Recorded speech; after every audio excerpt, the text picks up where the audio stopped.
Good evening and welcome to The Real Study with your hosts, MrSniDBitS, I don't have a problem with him, but I don't think he's that and a bag of chips. BlackGirlMarvel, I cried laughing. That was hilarious. Tylermakesfilms, That was like our favorite movie for some reason. I mean, it was really good. I enjoyed that movie. Allthemoviethings, I think the thing why I enjoyed it more too was the fact that we were going to talk about it from this perspective. The Pre-Review with BlindBiggie, Hey, this is BlindBiggie. Welcome to the pre-review. and me, the Real Study movie voice guy. I'm the Real Study movie voice guy. Let's go to the poster wall. Good evening and welcome to The Real Study. My name is MrSniDBitS, and with me as always is BlackGirlMarvel, Tylermakesfilms, and all the movie things. Welcome everybody, and our special guest today is Lieutenant Commander Ray, also known as Ray, also known as Rachel, who is our resident Star Trek expert, no doubt, at least in my book. If I have a Star Trek question, I absolutely go to Ray for that, no doubt. Same. Tonight we will be discussing is a much better word, the Kelvin timeline of the Star Trek universe. So that's the J.J. Abrams double feature, if you will, and then Justin Lin's Star Trek Beyond. And we're going to jump right into it and say, how we doing, everybody? How's everybody doing this week? Yeah. Solid. Yeah, great. Yeah. Other than It was a computer longer week. hissies, longer week. Yeah, that's fair. I wish it was a longer week. Yeah. Yeah, the week can get away Wish from that it, every week. right? Can No, we have 2 week always. weeks? Sleep in today though. That's true. At That's least. true. And I did take advantage of that. I don't know if Law did. She did not. Doesn't sound I was like. asleep. I was asleep. So, Nice. Well, we've got 3 Star Trek films as well as the pre-review, and we are going to have some pretty in-depth discussions because having a resident Star Trek expert, we're going to definitely want to go as far into this as we can, not only from a filmmaker's perspective and just kind of film generally, but also from a Trek perspective, if you will. But before we do that, Ray, I know that you have been on TikTok for quite a while, and you have a dedicated Star Trek page, and you make a lot of Star Trek content. Can you tell us more about your page and kind of how you came up with making a full-on TikTok about it, and where's your inspiration come from? Sure. Yeah. So I started my Star Trek page, Lieutenant Commander Ray, in May of last year. I had like my other page, which is just like my personal kind of movie review page, for probably like 3 months. I started in February. My niece was like, wanted to send me TikToks, and so I downloaded it so she could. And then I was like, let me see if there are other people on here talking about Star Trek, and that's kind of how it started. But yeah, just kind of posting, like, just see kind of feelers for probably the first couple of months. And then I started taking it pretty seriously, probably in like August or September last year. I like it. You do know a lot of other TikTok Trekkies or Trekkers. I don't never know which term is proper anymore. Trekkers or Trekkies, doesn't matter. Either way, all right. I've always just been fond of Trekkies just due to the movie, as well as Yeah. just I like the way it sounds. I don't know. But I have seen you in many different lives with other Trekkers and Trekkies, and you guys have so much content in order to discuss. It feels like almost an unending Yes. amount because you got what 7 Yeah. shows now, 7 shows. Is it 7? There are 12 shows. 12th shows. I didn't realize. Okay, so what are the 12 shows? Now I gotta know. What are all 12? I know of a few The apparently. original series, the animated series, which is it's just one season from the original cast. The Next Generation, Deep Space Nine, Voyager, and then Enterprise, which is the one with Scott Bakula. That one was only 4 seasons. And then the newest series are Discovery, Picard, and Lower Decks started the same year, which Lower Decks is an animated show. And then Strange New Worlds is the newest one that came out this year. Prodigy started last fall. And then Short Treks, which is like 1.5 seasons. It's like 12 episodes, but they're like between 3 minutes and 20 minutes. So it's a short series. Oh. Okay, Now, that's a lot. do you know you probably do know this, but what has been behind this whole push recently for so much Star Trek content? I feel like just the past couple of years, it's been just like so much Star Trek television content. Really, I no think lack it's of movies. the push to get people back in, and kind of after Enterprise got canceled in 2004, there was a long time, 13 years before there was another television show, because Discovery didn't start until 2017.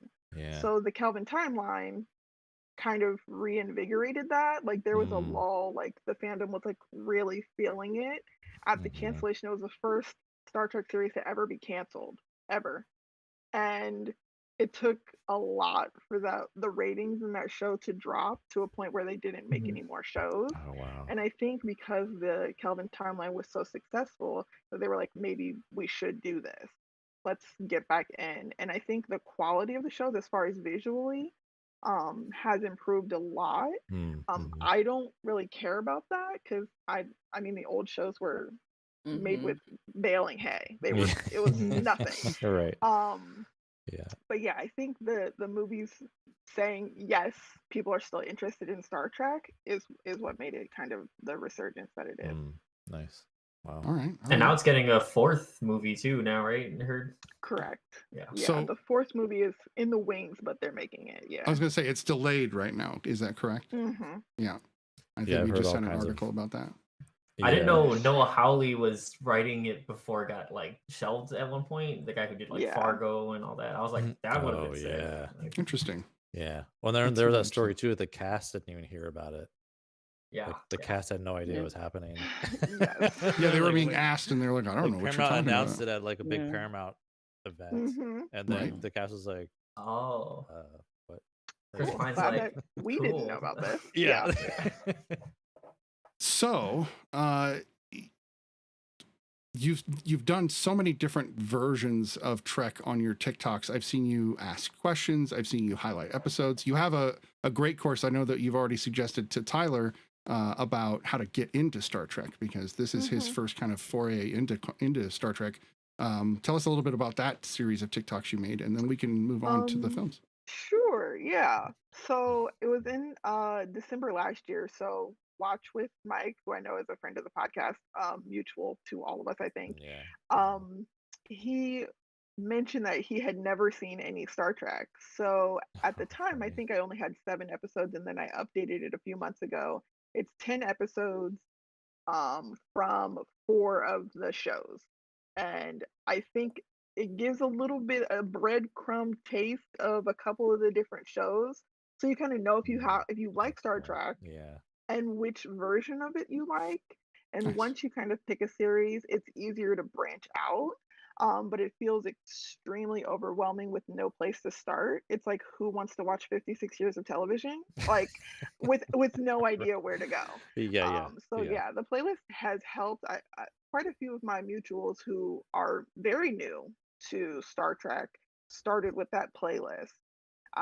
So I'm excited people are using it. Yeah, that's a great resource. Yeah. It really is. It's similar to comic books. A lot of people have the same problem. They're like, comic books have been going on 90 years. Where do I start? And much like what you said, there's just grab something and check it out and see. And Trek, of course, goes well beyond television and movies. There are books, and I believe there are even comic books of Star Trek. So there's a lot out there. That said, we are going to get into the Trek that we're talking about tonight, which is, of course, starting with the 2008 reboot.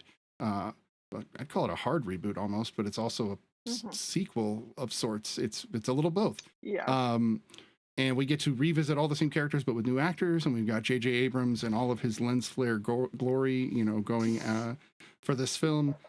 So why don't we start with our esteemed guest and find out. This film came out in 2009, though. 2009. My apologies. 2009. The late aughts. That's all I meant. Let's start with Ray and find out what Ray thought of Star Trek when you first saw it in the theater. I love this one. I really do. I think it does a great job of feeling like Star Trek and also modern enough to get people to watch it who've never seen Star Trek. the storyline is regular for a Star Trek movie. It's just excitement and let's be the good guys. It's a really good movie. I enjoyed it. All right, all right. Now, what about you, Lala? What was your impression? Had you seen this series of Star Trek movies before? Oh yeah. I'll watch anything with Chris Pine. Okay. I'm like, ooh, okay. No, but watching it now, because I've watched them before, but like rewatching them now, like whenever I watch something for the pod that I've already seen, it's like I watch it more, I guess, like more intently. I watch it, I get more focused. And to kind of like pretty much just say what Ray said is like I watched this with the eye of like, okay, if I didn't know anything about Star Trek, this will be a good movie for me to start with. But then if I do know stuff about Star Trek, it's still a good movie for me to watch because they have references and they pull from history. So I feel like it doesn't alienate anyone. And I feel like if you're going to reboot a series or reboot a franchise, something like that, that's the perfect way to go. Especially if you're not going to just like start all over again and re-scrap it or something like that. If you're going to make something for a fan base that is they already got a name. This fan base already has a name. If you're going to make something for this fan base and then you want new people to join on to it, I think this is a perfect example of how to do that. And you have the excuse of it's a different timeline. So of course things won't be exactly like you remember them being. Maybe people won't be the same ethnicity. People won't, speak the same or slightly look the same or however it is. So you have that at your advantage too. So I think that's very smart writing to incorporate that too. I thoroughly enjoyed it. The action was good. Graphics are beautiful.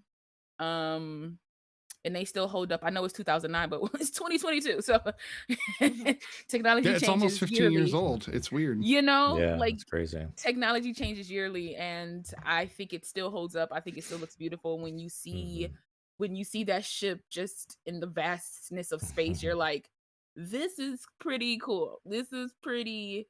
You get a little lens flare in there. You're like, the chef's kiss. And so it's I thoroughly enjoyed this. This one was because it's like we were all Kirk when we watched this. We were all like kind of thrown into this with him. So we're like, we're on this ride with him. And again, for another like reboot, that's what you want. You want to hook us with the lead because he don't know nothing. And honestly, he has the brashness of us. We will be mad about some stuff too. Also, his mama's shady. You gonna leave me? Who? She just dip off world? Girl.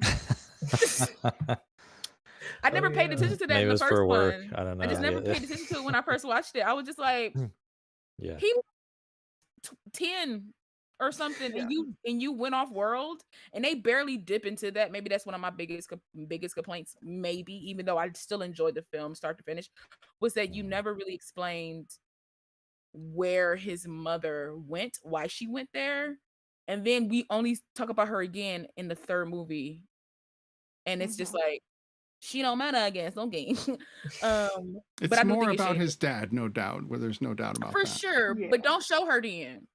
You know what I mean? Like, don't show her. Just be like, she died during birth or something. Like, don't make her alive. You know what I mean? Because it doesn't make sense that you would just abandon your child. And I think I read that she went off world to her oldest child or something like that. I read, but I was like, how was we supposed to know? She a bad mama in my book. I don't care. Anyway, but yeah. All right.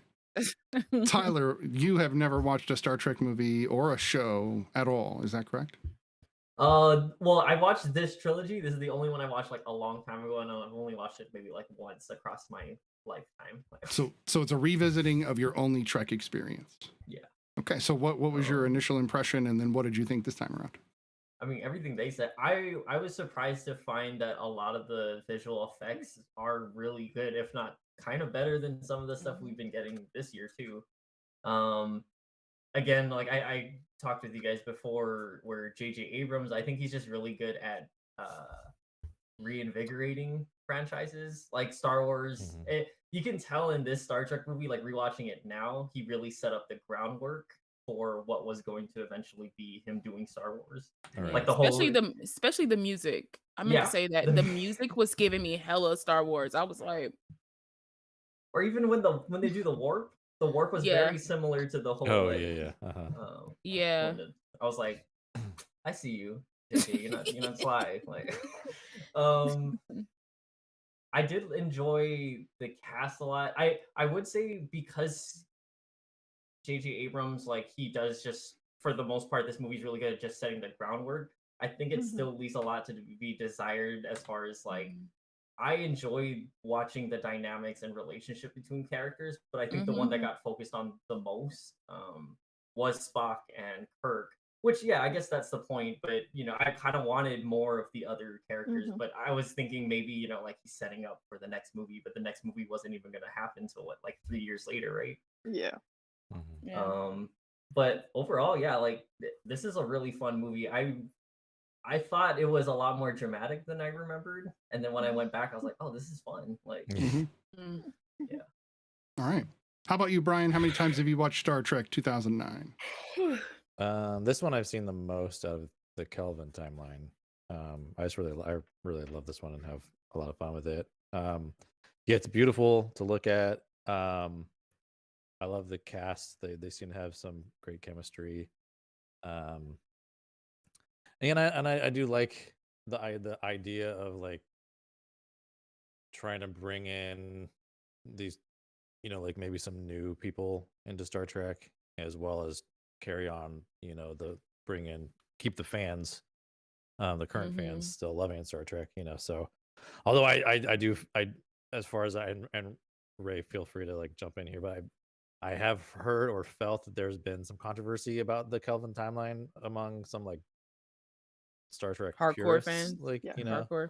Yeah, so which I understand, but at the same time, it's like you still have that timeline of Star Trek. Right? No, for sure. And it's like we have this other branch of Star Trek now, but yeah. So I'd love to dig into more about that because I'm very curious about that whole drama about. But yeah, but there was a lot of people that had an issue with a new timeline.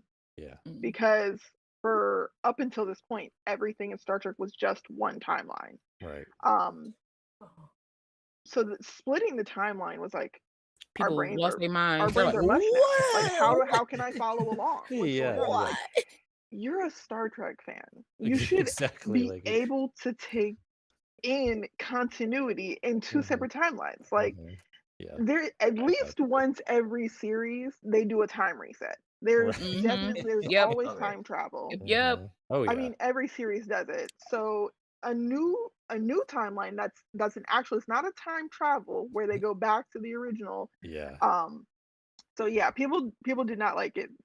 People still don't like it. Every time I make a video about the Kelvin timeline, they're like, how can I follow along? We just had a new show come out. And I'm like, please reel it in. Well, if anybody who watches Back to the Future can tell that if you watch two, things they get. Felt like it was fan service to have Leonard come back. Oh, it was total fan service. Prime Spock in these movies, and I'm like, oh, why wouldn't it be fan service? It's Leonard Nimoy. It's Leonard Nimoy. Like, but also you need him as the benchmark. Like, as much as William Shatner was the benchmark, so is Leonard, and to have him come back and him, the reason it made so much sense is because he's Vulcan.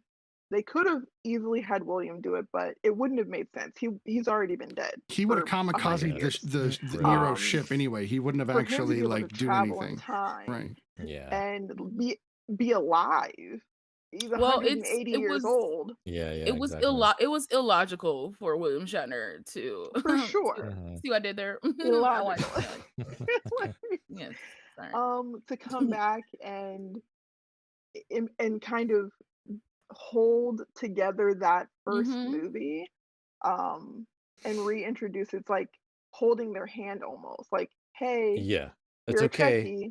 Yeah, it's okay. It's okay. It's Come okay, exactly. And we got Leonard Nimoy. Here you go. It's okay. Yes. All right, you guys. Okay. He's okay. If they like it, it's okay for you to like it. Exactly. Look, a green alien. My favorite part of this whole first movie is him meeting Kirk in the cave, and Yeah, the Oh yeah. the introduction, and I had made a video about this a while back. But the reason that that scene was so important is because he worked and was best friends with, loved his best friend for like 45 years. But in another Star Trek movie, which we didn't obviously watch this time, Generations, Kirk dies. Spoiler. And Mhm. he so spoiler. Um so Spock hadn't seen Kirk for like 85 years, I think. So Mm-hmm. to Oh meet wow, your yeah, best friend at the beginning of his career, like yeah. when they had originally first met each other, but you hadn't seen them, Mhm. when he finds out Yeah. that Spock and Kirk are not best friends, they're not kindred He's spirits, Yeah, like they're he's like, not wait a running this. minute. He's like, I have to fix this. yeah. This cannot be. What's This cannot happening? be. Um But also, and I think it's cute. I think it's mhm, cute that he's exiled essentially. He's exiled right, on this planet, cold by himself, and the one person that pops up is his right. best friend. Right. Which just I feel like is a Star Trek theme. Is that Hmm. something bad would happen to the other one, and the other one would just figure out a way. Right. Which is essentially what happens in all these movies. Which Hmm. is why which is why they're the focus Yes. and why Mhm. like they're the thread and then everybody else just kind of like holds Hmm. them together in a way, Mhm. but they're the thread, and I think that was pretty cool. Like he's been exiled, he hasn't seen his friend for years, like decades upon decades, and when you think all is lost and you're just going to die on this planet, your Right. best friend pops up. I think like, that's Because up pretty until dope. Kirk sees him in that cave, nobody knows that Prime Spock is in this timeline. Mhm. Right. Exactly. Nobody knows. Yeah. I'm like, this makes my heart hurt a little bit. Right. I Like, know. Yeah. Yeah. No, for sure. Snitty, what did you think of Star Trek 2009? So I went and saw this in theaters with a good friend of mine who just gets hyped about movies, whether they're even a little bad. He's still like, woo! So we both walked out with that kind of energy, and it's a fun ride. It's a total popcorn Nice. flick, but it's still something that and I was telling Ray before the show, I've been watching Star Trek in movie form since Star Trek 4. So I saw that in theaters, and then each one after that in theaters, with the exception of Beyond. That was the one of this series I didn't get to see, but I saw the rest of them, including all the Generations ones, in Next Generations one in theaters. So I walked in knowing a bit about Trek. I've seen all of the Next Generation. I've seen a big chunk of Deep Space Nine, a little bit of Voyager. So I'm a Trekkie light, if you will. So I felt like they did a good job. Everything was updated enough. Everything was fun. You get to see people like Sulu actually get some action and fight a little bit instead of always just being at the helm. Not that he I doesn't can't do a hear great job Smitty. there. You can't hear me? Weird. You guys can hear me, right? Yeah, I can hear you. Yeah. I can. Weird. I can't hear him. I can't hear him or see Ooh. him. Or see him? Really, Oh wow. really No, weird. it's just us four. Try to refresh. Oh, crazy. Ray. I don't know I don't know what you're streaming from, but if you can, I don't know. That is I don't know bizarre. what you're streaming from. That is bizarre. How bizarre? That's a Because good we're song. all in the same program. I was just thinking. Pardon of us while we have some moments here. People in the chat can hear him. Yeah, everybody can hear me but Ray. That's really odd. I think Okay, it's- she's I think back. Okay. Can you hear me I now? can see you. Okay. I can Okay. see you There it now. is. Okay. Like it dropped out while Brian was talking. Weird. Oh, weird. Can you hear me Okay. now? Yeah. Okay, good. Okay. So as I was saying, I've know what watched a happened. lot of Trek over the years, all the movies for the most part. Of course, after the fact, I've owned the series like in VHS form. I even have the Shout one out with to the cool, VHS. right? I even have the cool like Star Trek like collectible series. Anyway, so like Fancy. a nice Okay. piece of me is a bit of a like I said, Trekkie light. So watching this, I loved that they were able to bring a lot of those elements. I love seeing a red shirt get killed. I love seeing the little subtle nods to the original with the green alien with Mhm. I don't know, but they also had the Beastie Boys. So like it's I don't know, it's a great pairing, I think, of the two. And this is the thing, like Tyler said, it is a tricky thing to navigate an already existing world, but still tread your own. And I think J.J. Abrams was the only person that was going to pull that off in one way or another. Lens flares aside, and I keep bringing those up because it was more noticeable in this movie than I've ever noticed in any of his movies, and it's bad enough to where there's scenes where I'm like, what's going on? because it was that much lens flare. Other than that, I think the movie is beautiful. And he should have cut back 90% less lens flare. I would have been happy. I don't a couple here and there. I don't even think I noticed it that much. I was Weird. just I like, notice it every ooh, time. acting and stuff. I really didn't like. I'm just like, I don't know. Maybe I'm a child, and I'm just like, there's space. No, Shiny. The pew pews. You know. So I was watching some of the behind the scenes stuff. Look at the and, ship. My God. Well, yeah, no, and it's gorgeous. You're not wrong about the special effects. They are great. And they do a lot of practical effects in these movies, even though it doesn't look like it. Yeah, there's one fun. Oh, actually, you finished. Nydia. No, I was just gonna say, because the sets were real, because the lighting on the sets was real, the lens flares even in the behind the scenes stuff were there. So like he was really kind of leaning into what was already really happening, but he added just, I don't know, he dialed it up to 11 and it needed to be at like 6. Right. You're gonna say, Brian, go ahead. Yeah, so he likes to also do as much things practically as possible, even though this is like a CG fest. Heavy, you know, yeah. like for sure, obviously, but he'll also do like just bare bone stuff.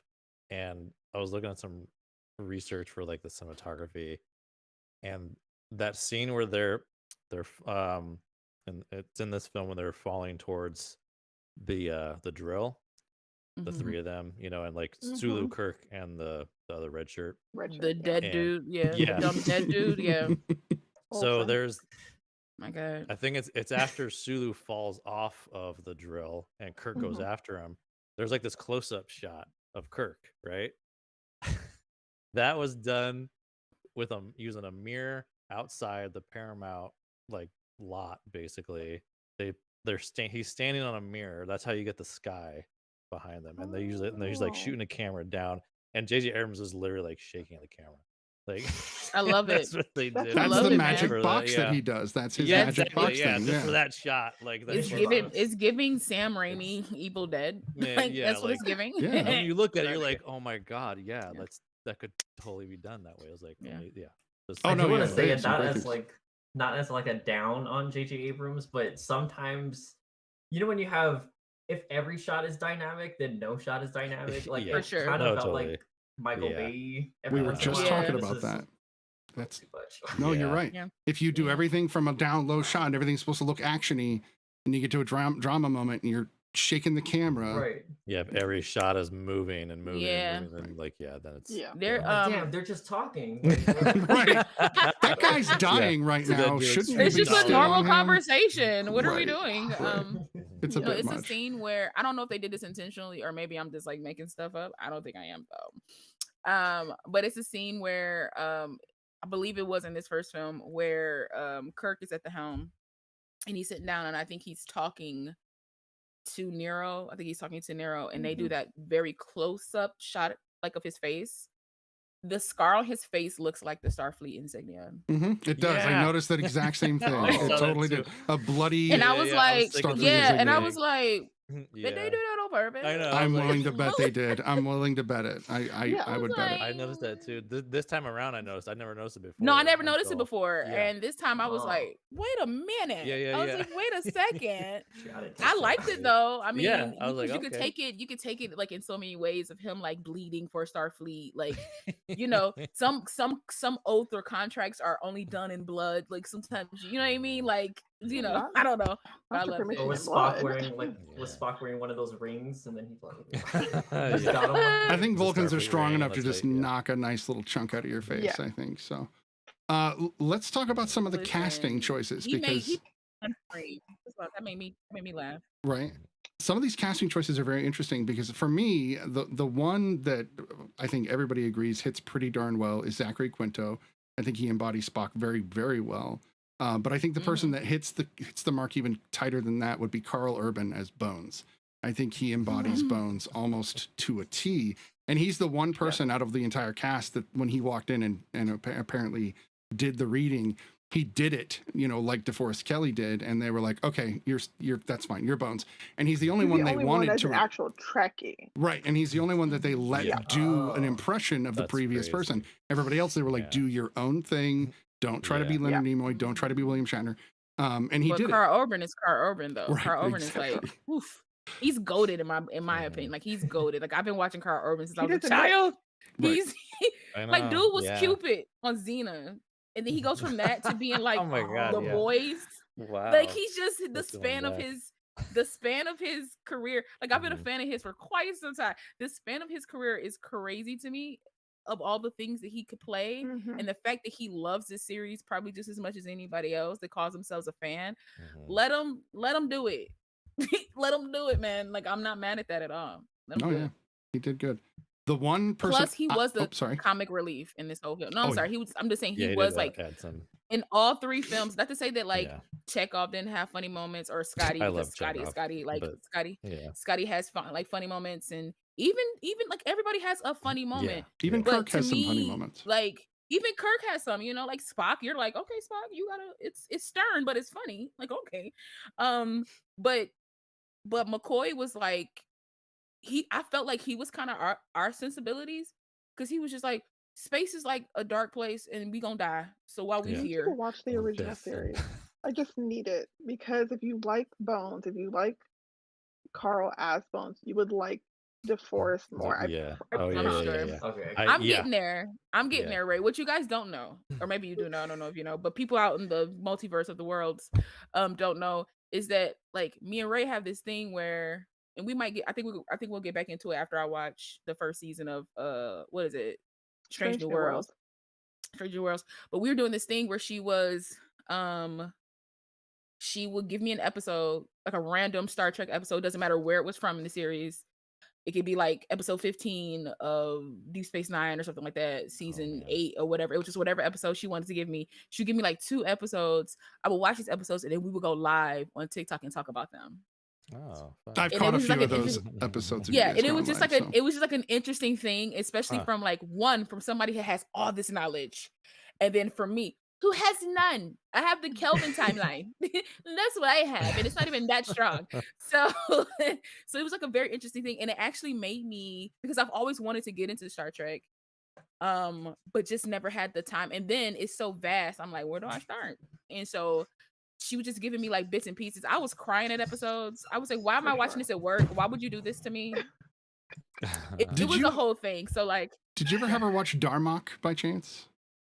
No. Okay. No. I think the episodes I gave her were The Visitor. There was a Loxana episode on Deep Space Nine.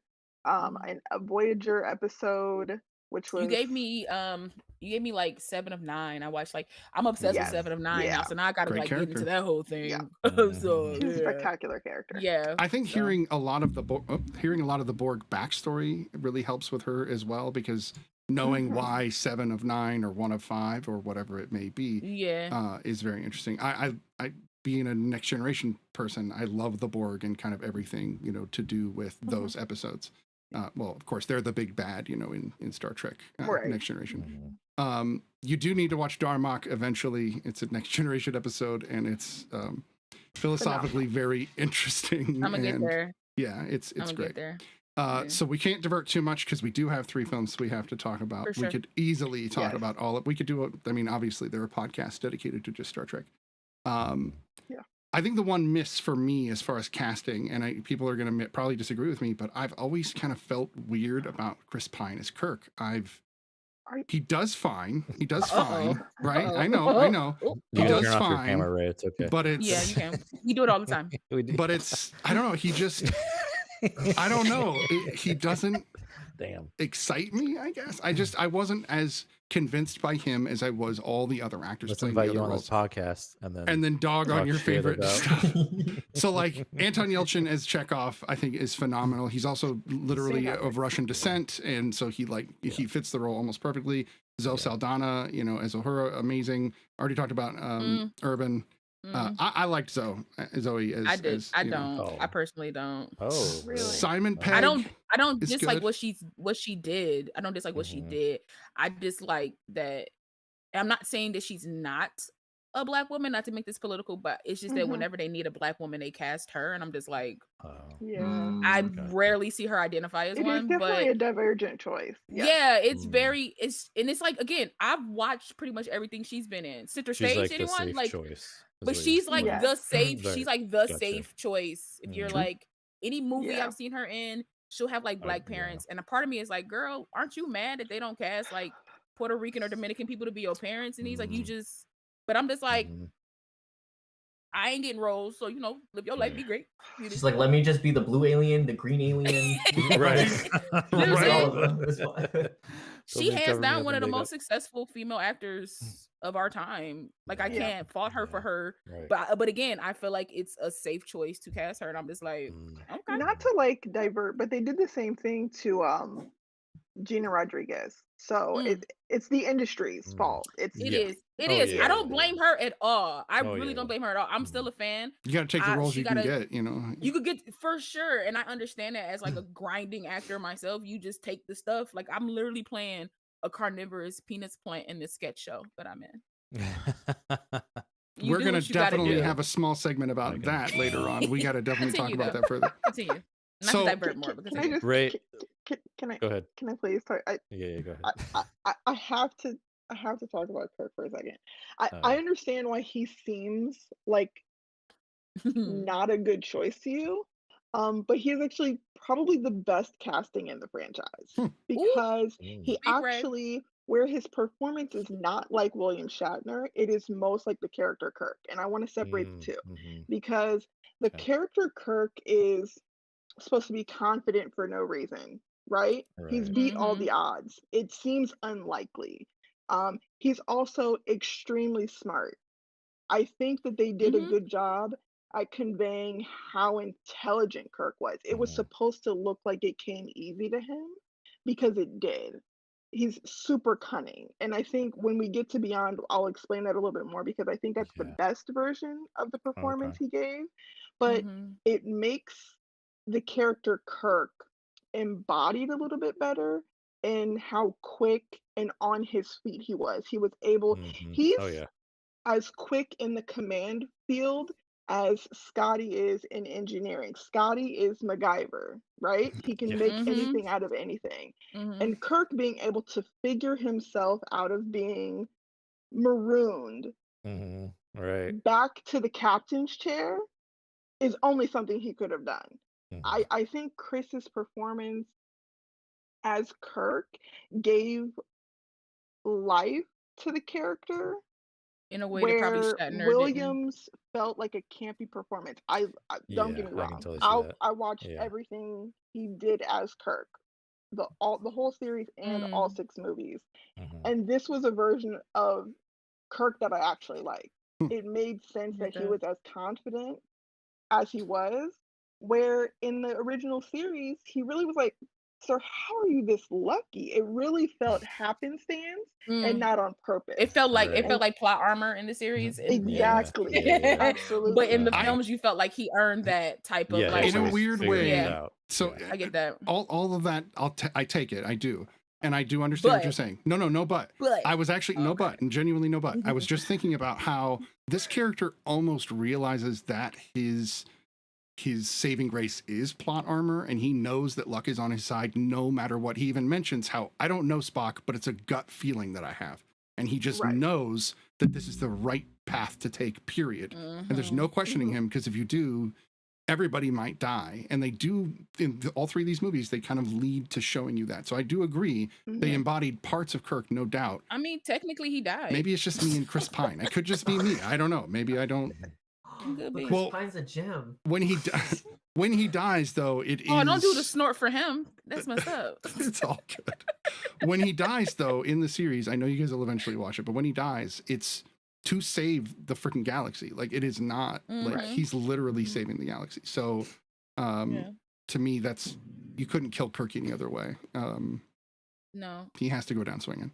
I don't know. For me, talk about one of my favorite parts in this movie is from Chekhov when he has to like read off the code. Oh yeah, he has to like change his accent a little Victor, bit. but he Victor, yeah. But Anton is like killing it, just in that, just like the little subtleties that he's trying to like. Oh, it's so that's so awesome. No, Rip Anton though, that broke my heart a little bit. His passing away. I was like, no, but I wanted to see him, and he needs to be in more things. And he needs to be died bigger. In such a strange way. A strange way. Such a strange way. Such a strange way. can I say this though about Kirk? I thoroughly obviously y'all know I like Chris Pine. Okay. But in this film, I felt like throughout all three films, I feel like he grows. But also I think Pike, I never noticed this when I watched it before. And maybe I was like sleeping halfway, woke up. I don't know what I was doing, even though I saw this in the theater. But I missed the fact that Pike said he has a genius level intellect. For sure. And what I like about Kirk in these series is you would never know that he has a genius level intellect.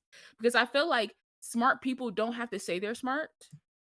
Yeah. They just do smart things, right? And they don't have to throw it in your face that you're smart, that they're smart, which is something that Spock does because of his own like internal insecurities. Because obviously Spock is genius level. Well, growing up half human, half Vulcan. Yeah, No, like for sure. To, like, yeah, you would question yourself so like a lot. he has to, he has to always be one step better, one step ahead.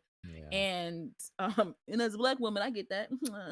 But it's also just like Kirk moved in a way that didn't show all his cards, but Spock moving in a way that showed all his cards in a way. And so those two being best friends, learning from the other person, learning when to like sit back, learning when to push, to me, out of all three of these films, that was such a beautiful like journey to watch, was to watch how they bled into each other essentially. And I thought that was, oh, thank you. I was trying to find the words. Thank you. But I thoroughly enjoyed that. I was just like, and because I'm like Tyler in a sense where I love character development. I love characters.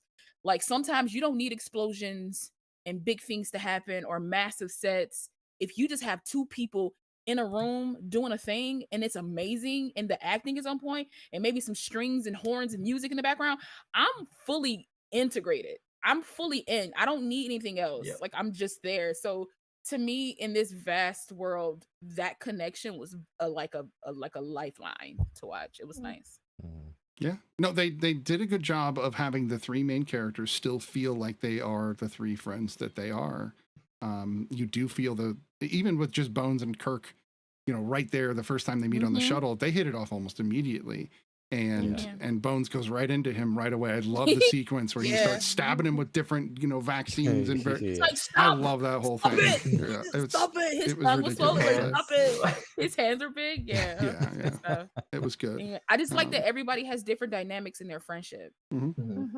Like how Kirk is with Spock, he's not like that with McCoy. He's not like that with Scotty or even her. Like everybody's relationships are so defined well in that first film that you believe it in the second one, you believe it in the third one, and I'm pretty sure whenever we get a fourth one, you'll believe it even more. And hopefully everybody comes back, even though I hope they know about it now. Well, but hopefully everybody comes back. I don't know how they're going to handle Chekhov, but they'll figure out something. J.J. Abrams said, I read this. J.J. Abrams said that they will not recast his character. They're not going to recast. They should either say he's on another ship, or he's on planet, or he's with family, or he died. One of those will be satisfactory. Or any of those. But J.J. Abrams said that they will not recast his character, which I am okay for, because I feel like if anybody got into that role, even if they did a good job, I would still think it was a pale comparison to what Anton brought to that. You know what I mean? Brought to that role. But I know that the fourth one, supposedly the plot was supposed to bring Chris Hemsworth back as Kirk's father, and I was just like, they scrapped that plot like 3 years ago. Yeah, but that was making the rounds in the last like 3 months. I was reading that that's what was one like a possible plot, and they were like, nah. And now it's like they're back to like figuring out what because he had already signed on to do Thor. Yeah, exactly. He cost too much. Exactly. He was like, I'm not coming back to do this. Yeah, scheduling him would have been a nightmare. Yeah, too many Chris's too. Yeah, so many Chris's. It's never enough Chris's, man. Come on now. Honestly, I hope one day you gotta have a movie with all of them. I hope that one day, I hope that one day they'll do like a Nick Cage like thing where he played himself in that movie. They'll have like a Chris movie. I feel like you might as well do it. People will pay for it, man. They'll call it Chris Crossed. Yeah. Yeah. Sir. He did better than I was gonna. I had something brewing, but that was way It's also like a multiverse movie. Right. Yes. Where they're like different versions of each other. I like it. That's funny. So there is one other actor we haven't mentioned that I think deserves some mention, and it was interesting for them to Joncho? choose to bring period. to bring Pike into the film, since he was the original Oh. captain on the first episode. Okay. And they brought Pike in to be the original captain. I thought that was clever. But Bruce Greenwood, he's an actor that most people forget about. I enjoyed which him. I love the guy. I think he's fantastic in everything he does, and he brought a gravitas to the role that made me believe this dude is potentially an admiral. At the end of the movie, spoilers, he makes admiral. And it works for me. And did you guys just mention Winona, how she didn't get brought up yet? Is that what you guys were saying? No, we haven't brought up Winona No, yet. we haven't brought up Winona, but we brought up Joncho. Who does not get the rep he should for He Sulu. does not. He doesn't. Listen. Spectacular Sulu. Listen, I've been loving Joncho since he was on an episode of Charmed. Okay, For he's amazing in this film. He brought so much to this character. He brought like a funniness, a warmthness. I just he could fight.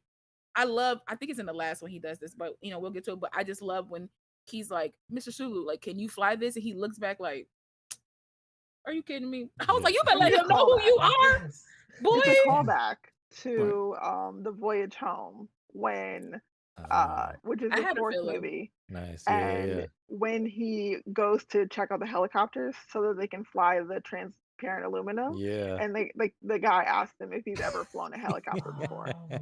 He's like, That's funny. yes, I can fly this. I promise. Yeah. He can fly. Yeah, Joncho is. He was such a good Sulu. Like, I really and I had made a video about this a while back. It's like the main cast that they really focus on are obviously Kirk, Spock, Uhura, and Bones.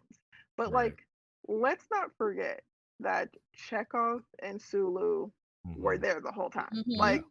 Sulu's such a great character, so much depth, and George Takei, he don't get the rep he deserves either. So I'm excited. I love the character. He did later in life when he started being funny on social media, and then everybody was like, "He's great, right? He's amazing." Oh my! So George Takei actually did almost all of the actors came back, any of the living actors at the time came back and did references for this movie and helped each cast member kind of find their own, but also kind of just talked about what it was like. And George Takei, they asked him, they were like, so Sulu's a Japanese character. And Takei was like, no, we never made him to be Japanese. We made him to be Asian. So you can go ahead and cast a Korean actor and it will not be a problem, which I thought was interesting and very cool of them to just say, let's make sure that we find the right person for the role, which was great. Which should be done across the board forever and all time in Hollywood. Agreed. What a concept. Because even if you want to make them an ethnicity, you don't make them a specific ethnicity. You just be like, they're this, and you can cast the whole spectrum because there's not one thing in the. Okay, I'm sorry. Yeah, no, you're not wrong. Anything of his culture and the film itself, but yeah. So we have been talking about this one movie for a while, but we also were kind of laying the groundwork for each actor and character, so we can. There's so much to love. Like the music too. Like I love the theme of the Kelvin timeline. Like man, and it's just a great Michael Giacchino doing an amazing job. Oh, that makes a whole lot of sense. No, it does. No, it does. Yep. I didn't pay attention to it. I didn't even go look. I knew somebody here was gonna know, so I just didn't worry about it. But the moment you said it, I'm like, yep, I heard it. But they end the credits with the original story, the original score, which is great. I thought that was a great way to end it. From the original show. The first series, That's cool. We'll do the ratings at the end, like when we have these, like we did with Evil Dead. We'll just get to the end and rate them all quickly. Oh, let's have. Do we want the people in the chat to guess what we're gonna rate these? Yeah. So go ahead and you can put your guesses on what we'll rate this at the end. But we are going to move right into Darkness.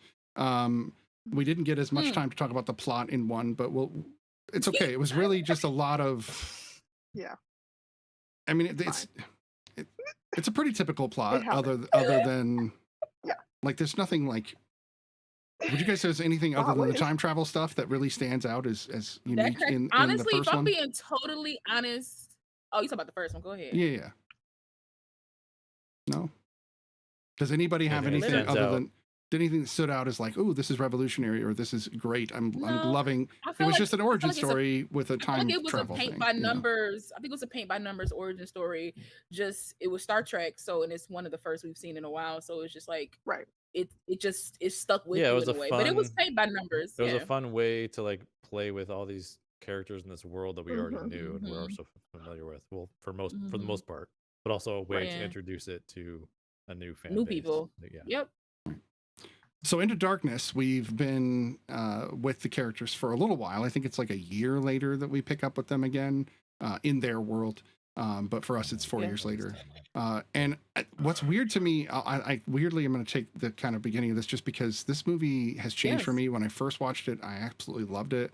I don't feel the same way as I did then, but I still think this is one of the strongest openings to a kind of summer blockbustery film. I love the opening of this film. I love the red forest and the aliens that they're encountering and dealing with the prime directive. Well, immediately there's some humor there and right. like I really enjoyed the opening, and whenever I think of cold opens, this is a movie that I always think of because it's got a really solid cold open. Other than that, we can definitely delve into this film. I'm going to start with all the movie things this time. What was your first impression of Into Darkness? Well, I've seen this one a few times also. The first time I watched it, I really loved it. Like I mean, had the first film was probably tops for me. Like I think I mentioned that before we started. Out of these three, and this one was pretty close. After watching it this time around, it may have like fallen a little bit, but I still really enjoyed it. There are like a few, like I do feel like there's kind of a cringy moment when Spock yells Khan in a way, but at the same time it still gave me goosebumps though. So I was really conflicted when I watched it this time around. You're like, that's funny. But yeah. But then I still love it when he like runs after Khan, and just like the whole chase scene was amazing, yeah. honestly. And just, and, the tracking of that chase scene was great too. Yeah. So I still had a blast with it. I mean, Benedict Cumberbatch is doing, just killing it. I think he's a great bad guy. Like as far as like his performance, I'd love to see him be a villain more often. So yeah, right. still a fun watch. I like it, Tyler. Yeah, I mean everything you said. The cinematography is even better than the first, to be honest. Benedict Cumberbatch, I was like, who's he playing? Like the whole time, like JJ wouldn't tell me. I could have never guessed. It was fine. Like, I think, like what you said about the cold opening, that was what was missing from the first one for me. Was like I wanted like cool, like give me colors and stuff. This is space. Like this is all different like places. Like we should get more aliens. Like be weird about it.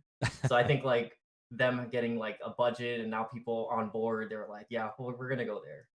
I really enjoyed it for the most part. Yeah. All right, Lala.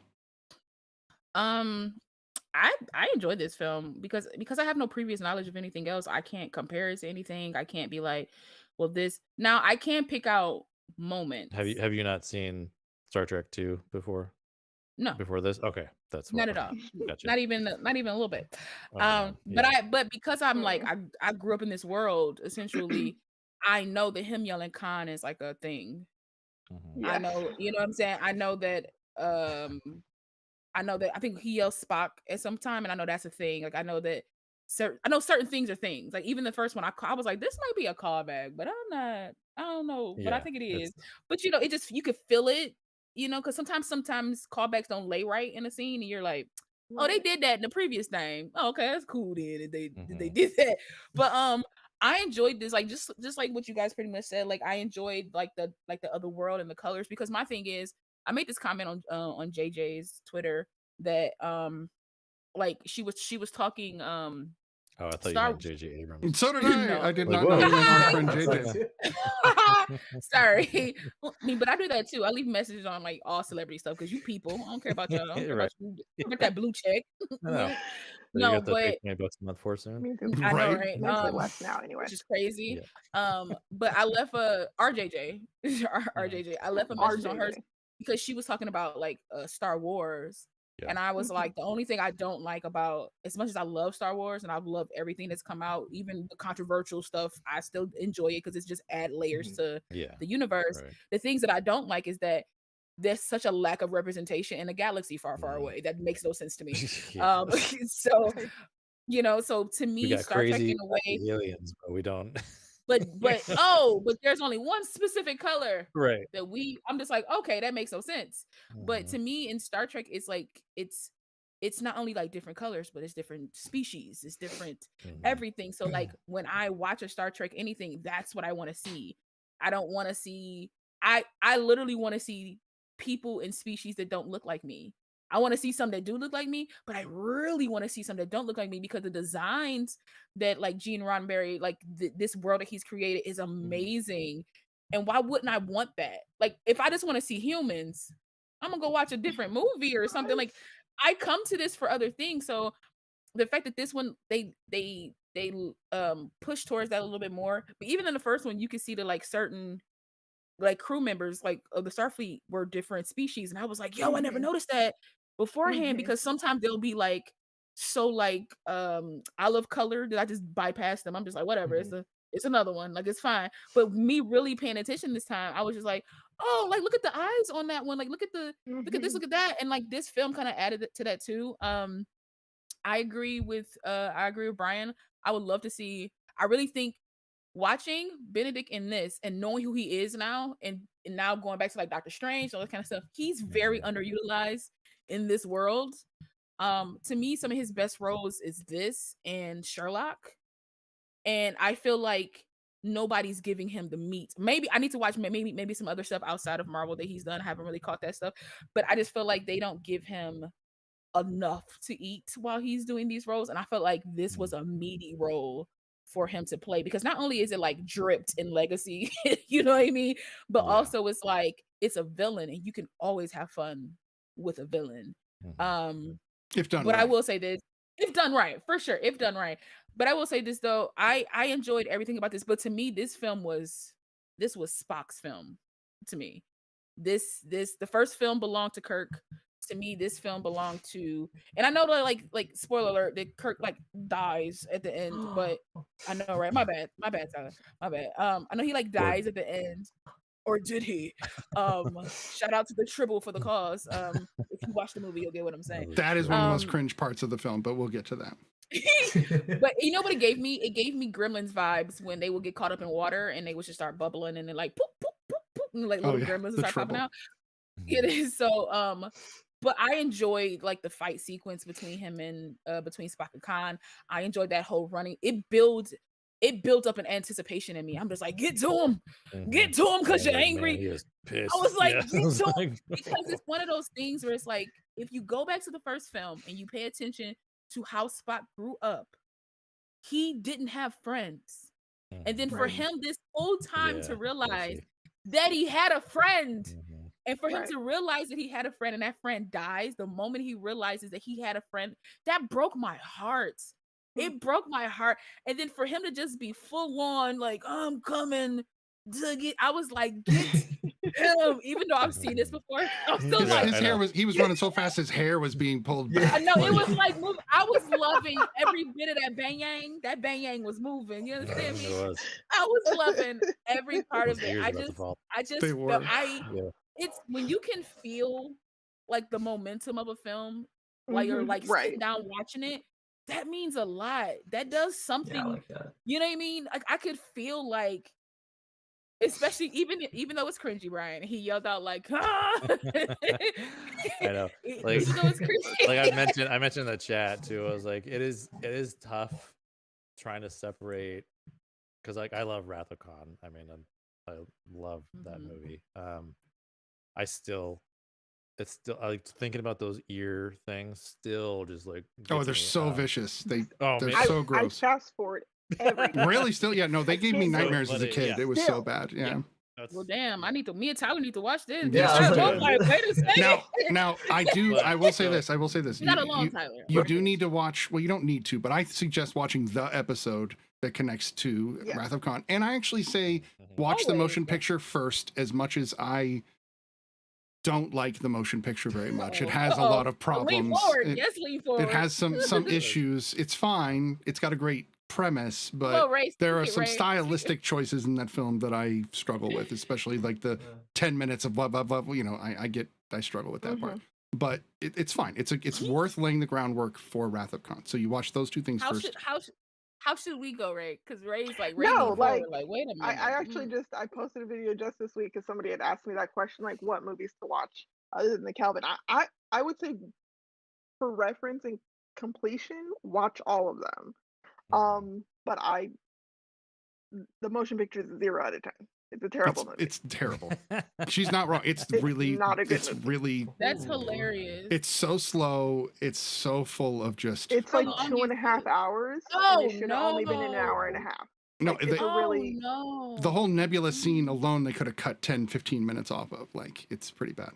But yeah. Wow. But mean, as far each as of Wrath these of movies Khan, I mean, they don't have like do watch the episode even their before you watch uniforms are the kind movie. of are like something The to be desired. uniforms are different, Yeah, and that's a I was like, whole what? bell thing bottom, that made them flare, like, what like yeah. is Yeah, this it's uniform? so yeah. What were they trying to do? Were they trying to be like more of the They just wanted to time? make it different. I mean, Yeah, there had I not think been this is a Star movie, Trek so for Right. Since I '69, right? think like Yeah. 9 years. Yeah. What is this, like JJ 90? wasn't What is this, born yet. 91? No, this is 78. 91? No, this 78. is like This is yeah, 78? No, Yeah. yeah. And Oh, the original okay. series went First off motion in picture. '69. Yeah. So it'd been Ugh. almost 10 years, and they were just like, "We got to make Yeah. it cool, guys." And they had And at this yeah, point one thing too is like Star Wars had been out, right. Superman, And Kubrick's like, you know, 2001 yeah, had been out. They 2001 had to was, like- avoid like looking like any of this other Nobody stuff. asked. Yeah. Nobody listen. It's like when your parent comes in and they try to be like cool with you and they try to talk your cool That's language. exactly what it was. That's My Yeah. thing is Look, guys. nobody asked you for that. Give me that. Talk to me We're how you hip, used to talk to too. me. Talk to me. No, and Talk to me in your normal language. the concept of the original motion picture is actually good. The concept is really cool. I like what they Like the did with it. concept. But whoever directed that movie Dang. was From taking some. They storyboard were to taking film. Valium or something What? because it was just so slow. Well, what you so meant in the slow. movie? I said, wait a minute. I Yeah, thought no, you yeah. meant in the movie. No. The people making the film, and I'm not trying to. I should be kinder than this, but I'm with Ray. It's like a 0 out of 10. It's pretty terrible. I feel like you're being Kinder to honest. the motion picture. Right. Yeah. Ooh, I feel like you're being honest. That's fine. Be honest, man. I mean, what, look, that's the one I- that has a full CG hmm sequence though. So like Right. as far as film history goes, it's a pretty important thing because they Sure. had that element, but that's about it. Mhm. Yeah. Really. So, what did you think of Into Darkness, Ray? Since we sidelined with Wrath of Khan quite Okay. a bit there. So, because we had talked about this pre-show, as just a movie watcher, I really enjoy this movie. I think it's beautiful. I think the characters are very well rounded. There's good arcs for the characters we see. Mhm. As a Trekkie, I do not watch this movie. Oh. Respect. There's a number of issues as far as the actual IP goes. First and foremost, the character Khan Noonien Singh is supposed to be South Asian. Yes, he is. I read that too. Was originally Yeah. played by Ricardo Montalban, but like no one Mhm. cared Yeah. back then. And Right. he was brown. Right. Like he Yeah, was exactly. tan-ish in Yeah. the 60s, and that was fine for them. Yeah. But to cast the pastiest man ever to play this Yeah. character is like a Mhm. wild choice. Limey. I did I a agree. rework of the story where I think it could have worked. Because Khan is obviously a product, and the people he had in the torpedoes are remnant of the eugenics war, where they were augmented human Mhm. beings. Yeah. And so making him John Harrison and an augment that we'd never seen before would have played this movie completely differently. If they had Right. done that and fixed some of the other canon violations, it would be a 9 out of 10. Okay. It's a really good movie. If they would have So fixed it those didn't things. make him Khan. Correct. He could have Right. been any of the other Gotcha. 72 Making it- people. Exactly. I think it still Totally, would have yeah. had the emotional weight that they wanted to, even if he wasn't Khan. No, exactly. Um, Yeah. It would have been neat Yeah, if they just no, went it's past one of the totally. torpedoes and it just had like Khan written Yeah, on they it. had Khan in one of those things. Like, yeah. Exactly. Now that would have been That fantastic. would've been kinda Or they Um, could have just Yeah. cast somebody of that ethnicity, or maybe they could have referenced the fact, maybe because to me, correct. a lot of these things could be tied up in a neat little bow and people get Mhm. past it if you just reference them. So even if they Mhm. still wanted Khan and they wanted Benedict Cumberbatch to be Khan, you Mhm. could have said he was augmented, because Right. otherwise these people would have known it was him based on what he looked like or however it Mhm. is. I kind of chalked it because I was kind of like researching, I was going deep into this. They released a comic that tried to like clean this up or Oh, funny. something, Mhm. Yeah. and it made it worse. From what I from what I Oh. read, the comic made it worse. Them I trying mean, to the clean comics up, aren't canon anyway, so it right? They doesn't so they matter. tried to interesting. they Okay. tried to clean up this movie in a comic, and like everybody was like, Yeah. nah. Everybody was like, no, Yeah. thank you. You just messed Yeah. up. So just eat it and go about your day. I almost thought it could have been a cool thing too. Like, what if he was just like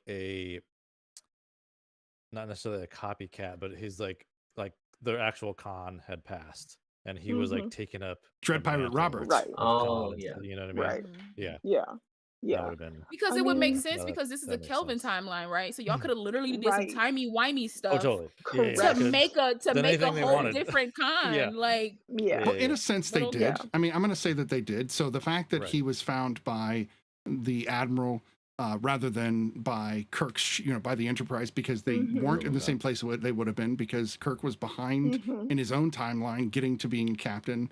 All of that kind of pushed everything back. So being that Khan was found by someone else and the story was changed, what I was talking to Ray about before the show was, it's strange to me that there's this weird conflict between him and Kirk when there shouldn't be, because they literally just Correct. met. Like, there Yeah, they is don't no know each conflict. The other. conflict Yeah. would only be between him and the admiral, and yet Khan is holding this Mhm. grudge against Kirk and Starfleet, and I'm like, why? Did you know who The did this to you? It wasn't Kirk, it wasn't the Spock.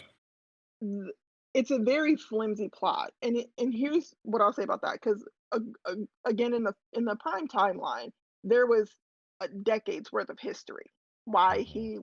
why they were so upset with each other, what Mhm. made Yeah. that movie work. And this one, it was the fact that Khan killed Pike, and Pike was this surrogate father like Mhm. mentor to him, Yeah. and that's what I would call off-screen work. Like, we don't see that Yeah. flourishing.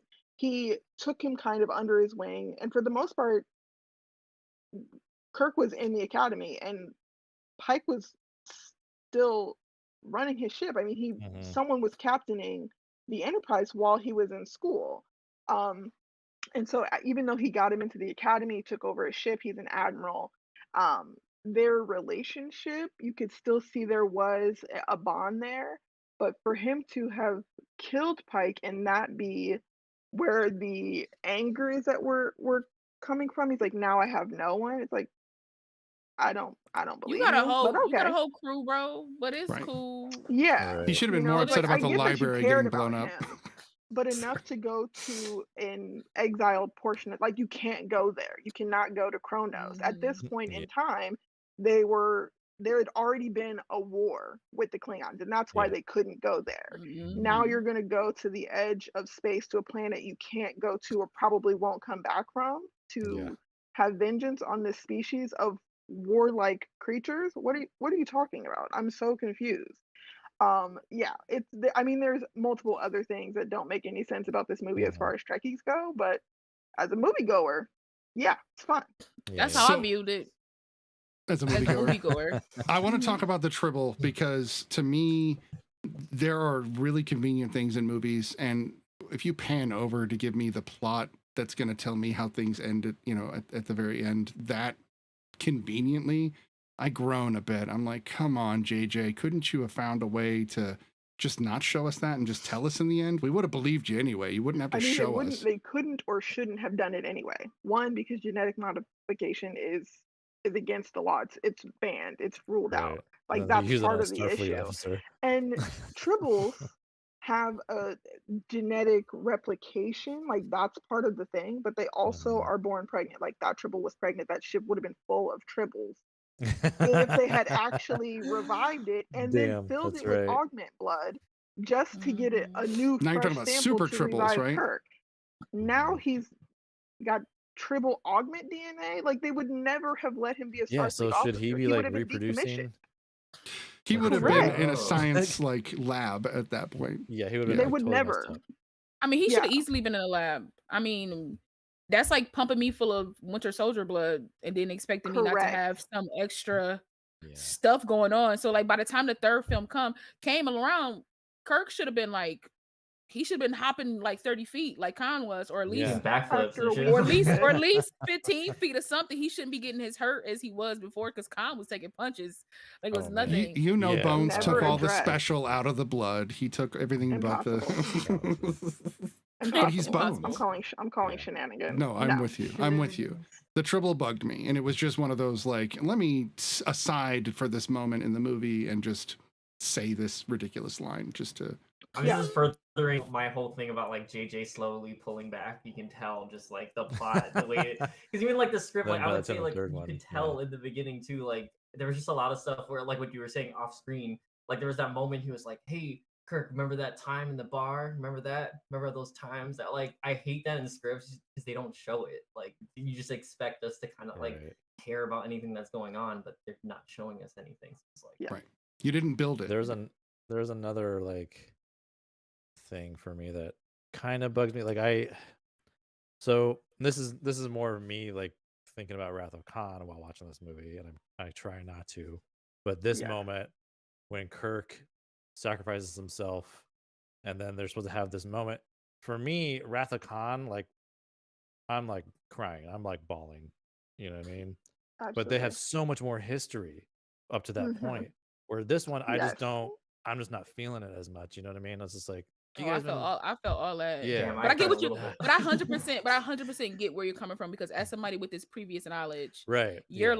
like, well, y'all didn't really build up this enough. Like they hated each other in the first one and then liked each other at the very But end. And exactly then right. At the and end of then it, yeah. in this one, they still at odds with each other because Mhm. Spock just don't get Yeah. the emotion, which was a trend between him and her, like between like Kirk and her, where they were like, Yeah. he don't love us. Why he don't love us? Like that was the Right. Star Trek Into Darkness Yeah. was literally should be retitled. Why don't Spock love us? Or why can't he figure out how to love us? Because that's what it was. They were like, he just don't love us. We love him so much. Why can't Spock be a real And boy? I know, Yeah. right? Yeah. Like so, like I 100% understand that. But for me, watching the first one, Yeah. That I makes still sense. think there's Yeah. like connection even when you're angry at a person. Mhm. Because you have two geniuses yelling at each other essentially, and it's just like two geniuses being like, I'm right, no, I'm right, no, I'm right, and then they're like, well, maybe we both right and we could work together, maybe. Right. And so like You just summed up it's the like whole that movie. was- That was good. Yeah.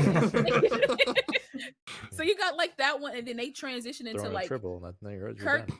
Hey, and you got like in this, and then in the second one you got Kirk being like, but we friends, and Spock being like, are we though? But he's stunted because Spock presents as like a spectrum person to me, Mm. and Mm. so it's like he just needs a little bit to understand, like, oh, okay, so I do have these feelings. Oh, this is what this means. So it's like they weren't giving him the space to do that. They're just like, I've been showing you my love, and you're not accepting it. And it was just like, calm down.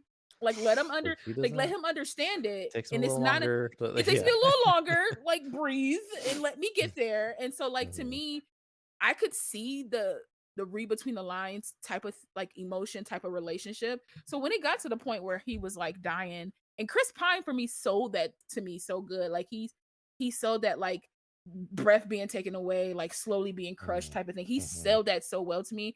And then Zachary Quinto, you know, if he not being silent and killing people, he could be very emotional and very into a scene. So them two just feeding off each other, like I was just like, oh no, I'm about to cry.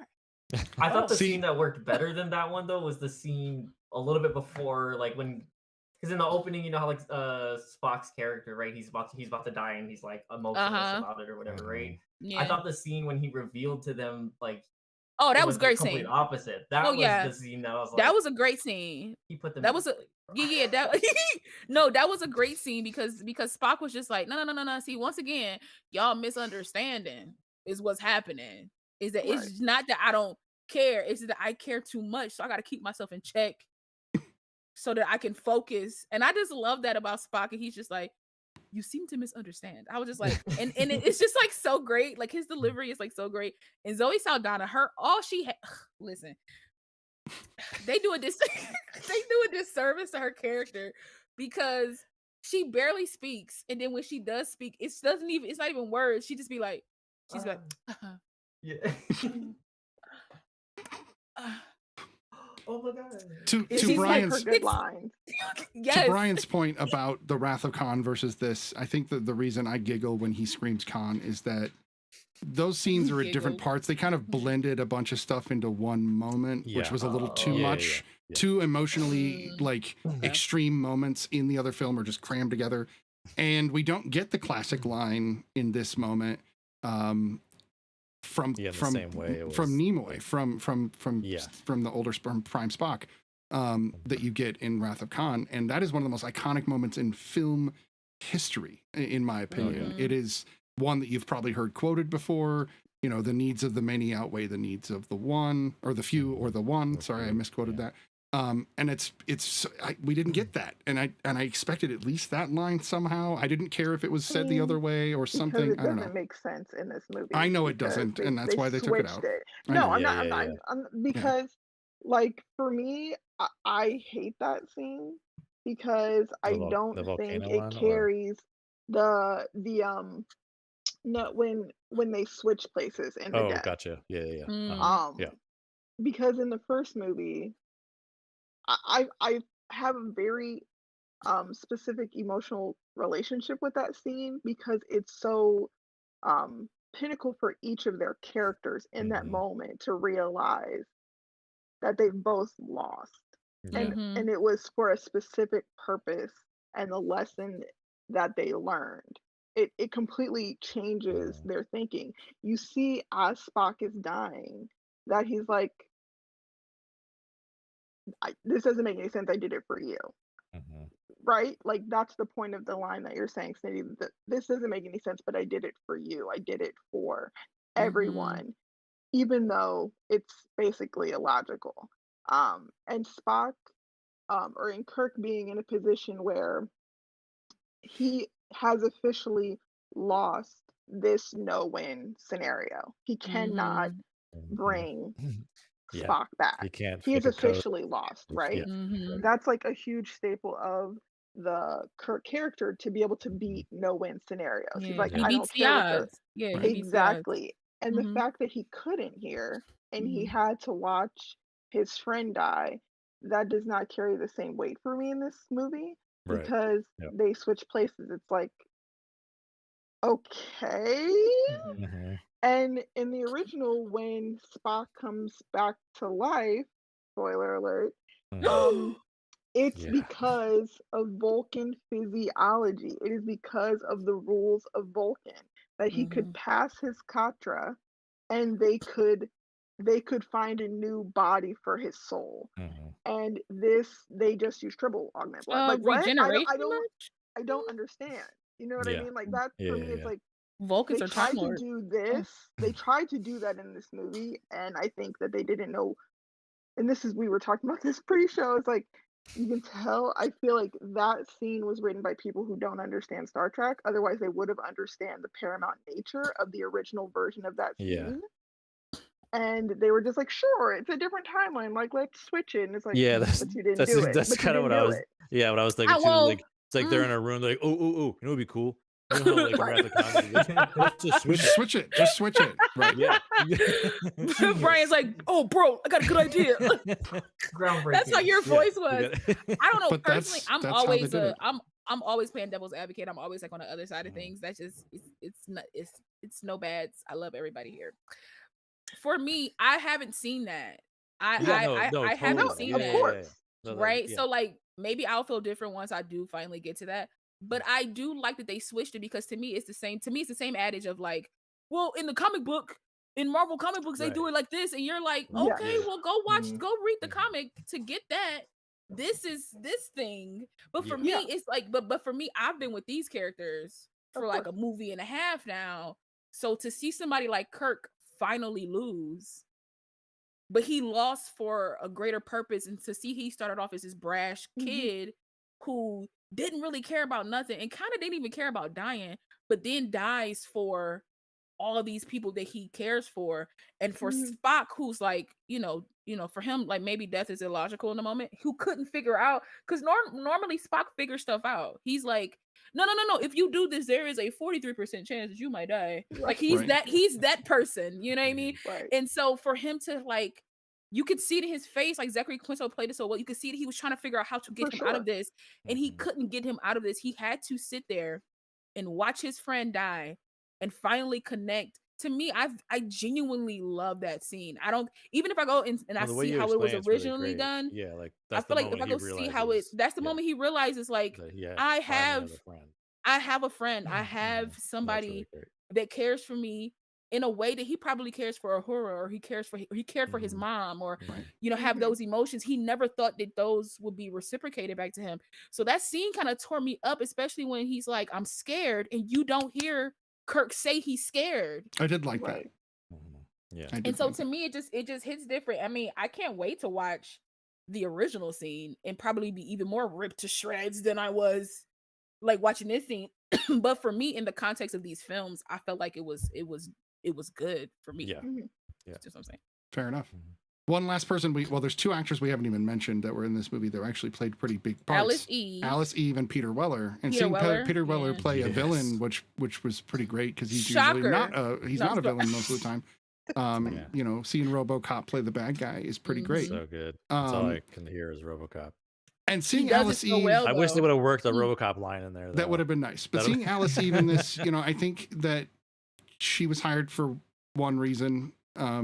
And I think that they insisted to give us. What was that reason? Is she pretty? What was that reason? I'm pretty sure it's because she's pretty, and because they could put her in her underwear for a minute, and they managed to do that for no reason whatsoever. I know, it didn't. Michael Bay. I mean, that's essentially what they Yeah. did that in the first one with Zoe Saldana and that other actress who I've seen her other things. I just can't remember her name. Yeah. So the But green alien when at least makes Kirk sense to the continuity of the original series, and he was going after a green alien to have sex with. That works to No. a little better. But still having her, but still there's never a plot reason to have somebody in their underwear. There's never a plot reason. I mean, if people are having sex, they should probably be in their underwear or naked. But you don't have to see it. Right. But you don't physically have to see it, because they always show women in their underwear. Like literally, Zoe Saldana's whole role in that one scene was to walk in, take off her clothes, and then push him out the door. Right. She didn't have to get naked for that. Right.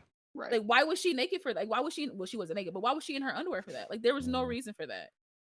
But it's just, that's a big JJ's like, well, you see, I can't tell you, it's my mystery box. Yeah, search deep within my mystery box to find out. Yes. With Zoe, I'm going to give it to you. I still think him and her being in bed and her being in her underwear, the green alien, fine. I mean, that makes sense to me. But I Zoe mean, coming in Ryan and just being taking her naked pants, makes sense. But again, La's right. Like, Zoe didn't need to take her clothes off. She didn't need to take her I'm clothes just off. saying. Zoe, baby, yeah. As far as Eve, like, I'm a feminist. If you guys don't know, welcome. Yeah. And having the biggest scene that Carol is in, Dr. Yeah. Carol Marcus. Exactly. Why is she butt naked? Right. She can dismantle these insane weapons, torpedoes, but she need to be naked. But yeah, we gotta see.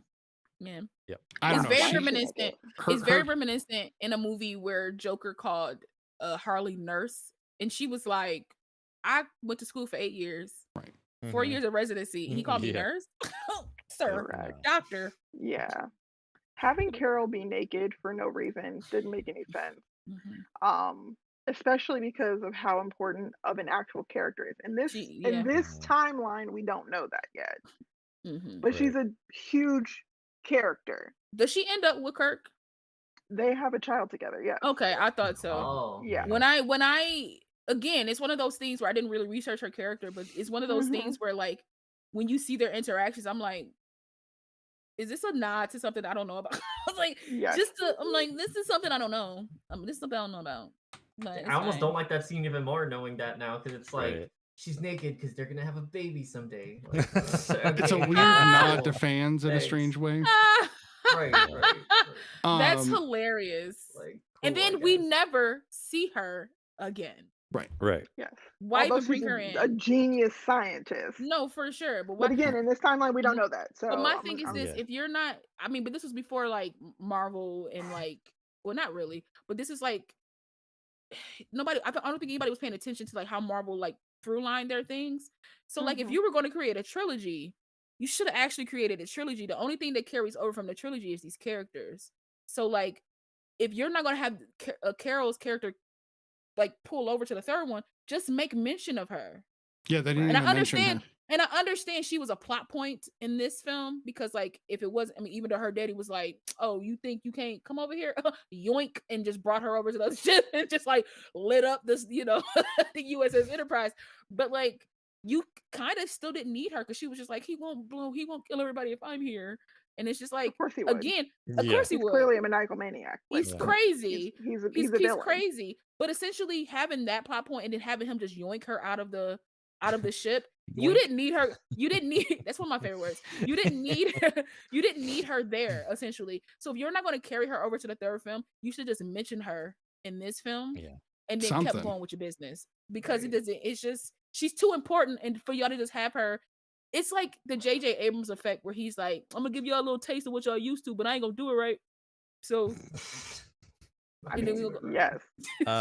Agreed. So this is a side project for Lala. I need you to go in Oh. to all of these films. I need Yeah. you to, whenever they do a transporter thing, I need you to add the audio of yoink Yoink. every time they do a transporter. So I love Got it. you, sir. thanks. Okay, Send so that to me. we're gonna You hit want the my voice or you want somebody else's? No, Your no, voice. yours, totally yours. We're gonna hit the pre-review so that we can see what's coming up this week to watch, and then we're gonna be back to talk about Star Trek Beyond and give you our thoughts on all three films. We shall be right back. The pre-review with Blind Biggie. The pre-review with Blind Biggie. Hi, I'm Blind Biggie. Welcome to the pre-review for the week of October 7th through 13th. The pre-review is where I tell you about upcoming releases in the movie theaters and beyond. First up on October 10th is Falling for Christmas. Now this is Lindsay Lohan's first film in 3 years. A young newly engaged heiress has a skiing accident in the days before Christmas. After she is diagnosed with amnesia, she finds herself in the care of the handsome cabin owner and his daughter. Lindsay Lohan stars as well as Cord Overstreet from Glee. Now the trailer for this looks like some great holiday fun and adventure. The romantic comedy Falling for Christmas airs on Netflix November 10th. Moving to November 11th, we have Black Panther Wakanda Forever. Queen Ramonda, Shuri M'Baku Okoye, and Dora Milaje fight to protect their nation from intervening world powers in the wake of King T'Challa's death. As the Wakandans strive to embrace their next chapter, the heroes must band together with Nakia and Everett Ross to forge a new path for their beloved kingdom. This trailer looks powerful, and it's definitely going to be an emotional trip. Black Panther Wakanda Forever comes to theaters on November 11th. Next up is The Fabelmans, directed by Steven Spielberg. This movie stars Michelle Williams and Paul Dano, and you'll also see appearances by David Lynch and Seth Rogen. Young Sammy Fabelman falls in love with movies after his parents take him to see the greatest show on earth. Armed with a camera, Sammy starts to make his own films at home, much to the delight of his supportive mother. Now, I gotta tell you, the trailer for this looks phenomenal. It almost looks like a Steven Spielberg type of a biography in a way, because I know he was a film kid. This movie looks fantastic, and I'm definitely looking forward to it. The Fabelmans comes to theaters on November 11th. Next up, The Friendship Game. A group of teenagers in a small town discover a strange object that tests the strength of their friendship. Now, this movie has Peyton List. She's from Cobra Kai and Nickelodeon's Bunked, as well as Jessie. And you also have Miranda Edwards, who appeared in Mean Girls and also the Snowpiercer series. This is from writer Damien Ober, who wrote The Oa and Dominion. The information I read on The Friendship Game says it's science fiction, which I don't doubt, but it also looks like it has elements of horror. as the trailer was kind of spooky in itself. The Friendship Game has a limited release in movie theaters and airs on HBO Max November 11th. Next up is Paradise City, which stars Bruce Willis and John Travolta. This movie is also directed by Chuck Russell, who's the director of such films like The Scorpion King, A Nightmare on Elm Street 3, The Dream Warriors, and The Mask starring Jim Carrey. After his father is violently murdered, Ryan Swan carves his way through the Hawaiian crime world to wreak vengeance on the kingpin he holds responsible. Now, Blake Jenner plays the lead in this, and he just looks like he does such a great job. We also see an appearance by Stephen Dorff. Paradise City has a limited release in theaters and hits video on demand November 11th. Now for what looks to be an excellent comedy drama, Sam and Kate. This movie stars Dustin Hoffman, Sissy Spacek, Jake Hoffman, and Skylar Fisk, a life-affirming family dramedy that takes place in a small town in the heart of the country. Bill, played by Dustin Hoffman, a larger-than-life father to Sam, played by Jake Hoffman, who has returned home to take care of Bill and his ailing health. While home, Sam falls for a local woman, Kate, played by Skylar Fisk. This looks to be an excellent drama comedy, and I am a huge Dustin Hoffman fan, so I'm always down for him. The dramedy Sam and Kate hits movie theaters November 11th, and last movie on my list is Spirited, starring Ryan Reynolds and Will Ferrell. And we also have Octavia Spencer in there too. I'm really looking forward to that. This is a musical version of Charles Dickens' story of a miserly misanthrope who's taken on a magical journey. And of course, we know that Ebenezer Scrooge is visited by 3 ghosts, and it helps to change his life forever, for the better. It looks like we're going to see some great musical numbers, and I can't wait to see Will Ferrell and Ryan Reynolds dancing on the screen. It's going to be so great. Spirited hits movie theaters November 11th, and then is streamable on Apple TV Plus November 18th. That's all for this week's pre-review. Hope to see you out there. And we are back with the panel here to discuss one more Star Trek film. Thank you, BlindBiggie, for the amazing pre-review. You always do a smashing job with that, and you are definitely dialing it in. We really appreciate everything you do for us. As well as another huge shout out to Aina, also known as Hannah. She is the big behind the scenes person. We wouldn't have everything we have without her. She's the backbone of the real study. She really, really is. So please follow both of them, as well as the rest of the panel, as well as our special guest, Lieutenant Commander Ray, on all social medias.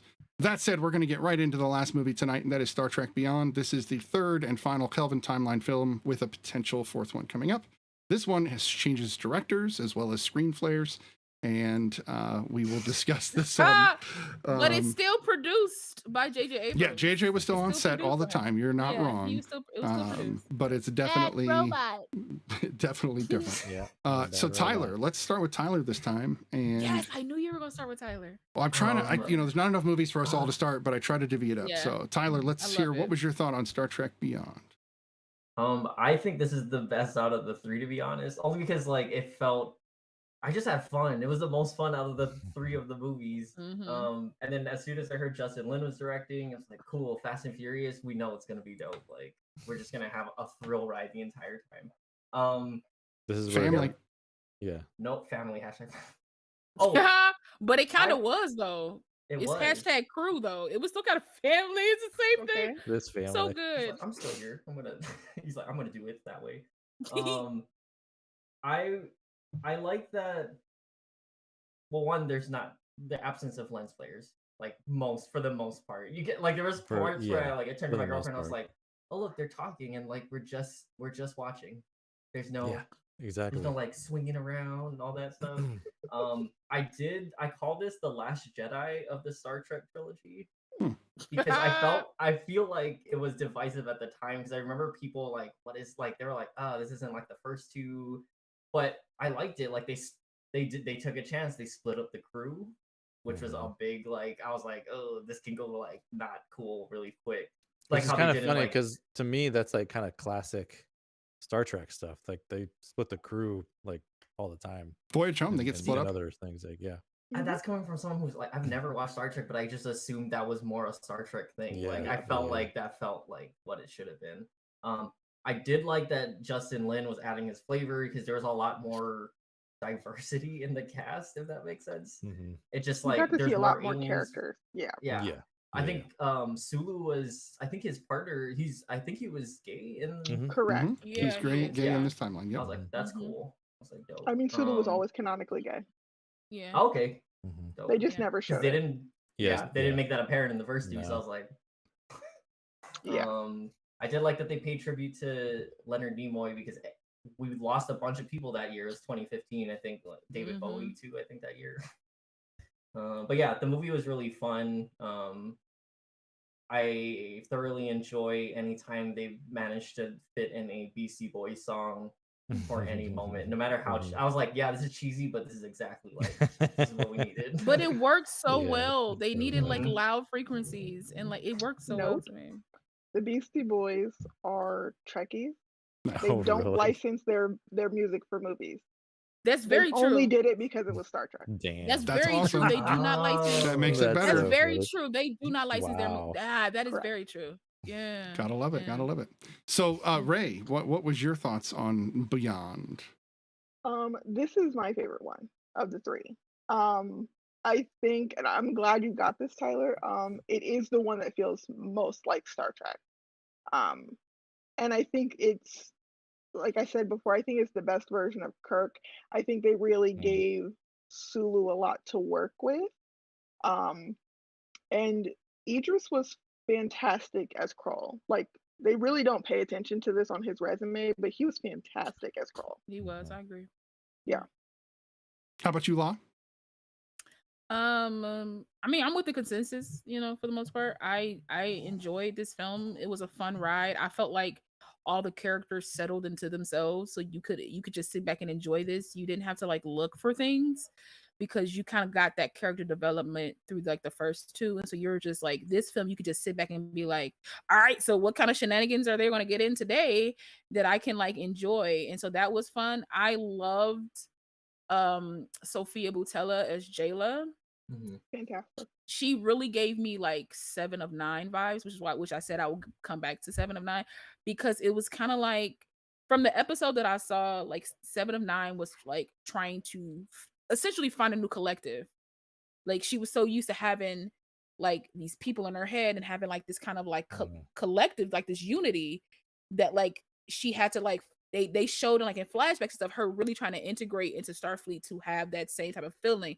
And for me, I feel like Jayla was like a nod to 7 of 9 in a way, and it possibly could have not been, but for me, that's kind of how I saw it, because Jayla was just as smart, just as cunning as any Starfleet Academy member or anything like that, and all she needed was people behind her, because her fear kept her at bay. And so to finally, because like her family was gone, so you understood that, but to finally have somebody stand up for her, like, which was Scotty, and then to have Kirk not leave her in the, and Manus told her like, they're gonna leave you, and whoop-de-whoop, and then for that not to happen, I love that. I just love that type of bond, and that type of like, especially when, for me, Kirk was being a bit of a dick. Okay, when she was just like, yo, I don't want to show y'all this place because my family died in this place. People die, and I'll never go back there. And then he told Scotty like, leave her alone. And Scotty's like, yo, she's lost people too. Like, pretty much like, calm down, bro. Like, you're not the only person to lose people, like, type of thing, It's pretty much like Rocket when he was like, we all got dead people. Right. So, it's one of those things. So, like, I love that Scotty had a connection with her. I love that. And to me, it's so annoying that Sophia Boutella is so gorgeous and she acts so well. Like, whenever I see her and stuff, I'm just like, you're amazing. Why are you this pretty as well? It's very much like the Jared Leto effect. Like, but he's a dick though, so it kind of eases it off. It balances him like, out, right? Yeah, it balances it, right? It balances him off, right? But he's so pretty. But he's a very, very, very well accomplished actor. He could sing. I said, what's happening? But he's a dick, so like it balances off. He's excellent. And they give him when good roles. Italian. When he's not like when he's not steampunk Joker, he's amazing. He's great. But this film to me was like, it accomplished what the first two films couldn't, and probably what the first two films tried to. Because I felt like what they did in the first one, they tried to recreate in the second one, but just didn't do it well enough. Like the nostalgia that they gave us in the first one, right? It's very reminiscent of The Force Awakens. You're like, okay, I've been here before. I like this, and we can get new people into this. And then the second one, you're like, it's too many references. There's not enough story, but okay. But even though, for a lot of people, the Rise of Skywalker degraded even more. But for me, Beyond was Beyond. I'm tired. Don't worry about me. Go ahead. Brian, as he drinks the drink, what did you think of Beyond? A gulp. Yoink. Well, much like what Tyler and Lala and everyone's saying, it's just a fun movie. It does feel more like Star Trek. Like, I grew up on The Next Generation, and I did see a little bit. Like, my father grew up on original stuff, so I did see some of that. But Next Generation is like my kind of reference point, and this felt like some of the episodes from Next Generation in a lot of ways. And it was cool to like. I do have this one thing though, where like, why does the Enterprise always have to get just decimated? No, decimated every time. Like, to shreds. In the movies, in the movies, yeah. The movie, it just gets to shreds. It's like y'all got the funds to keep rebuilding this ship. They had to get to the A version. That's why they had to get there, right? Yeah. Does that happen often in the show? No, not as much. They don't destroy the ship in the show, but in the movies they do. Yeah. Okay. And like, I was wondering that the whole time. The saucer separation happens in the show.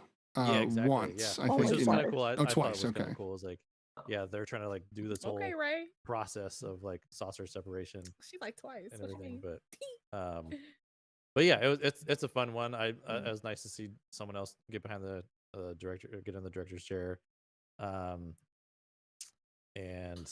yeah, just a great, like, we got to see a little more of the characters. I thought it was great. We got to see more of Chekhov too, and this one it felt like, so yeah, and this was like also kind of dedicated to Anton as well. Yeah, so. This movie was and I love that they released. broke up. Actually, sorry, the scene where Bones and Kirk are taking a shot. They say they got the vodka from his locker. They actually shot that scene after he died. So this movie was released 3 days after he died, from what I saw.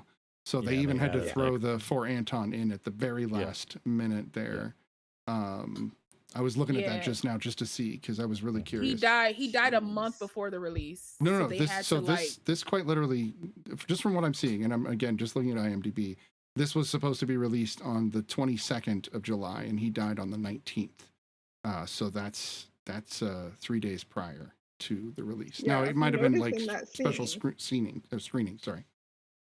If you notice in that scene, they actually pour a shot for him. Oh yeah. There's 3 shot glasses, so they actually. I did see the third shot. Yeah, they clink that one glass and then they drink it. He died in June, not July. Not July. Okay, that's what I was reading wrong. Thank you for that. No problem. No problem. That's why I was blinking. I was like, wait a second. I can't tell my months apart. That's a very. It's fine. They both have J's. That happened after 2020. JU's even. They start with JU.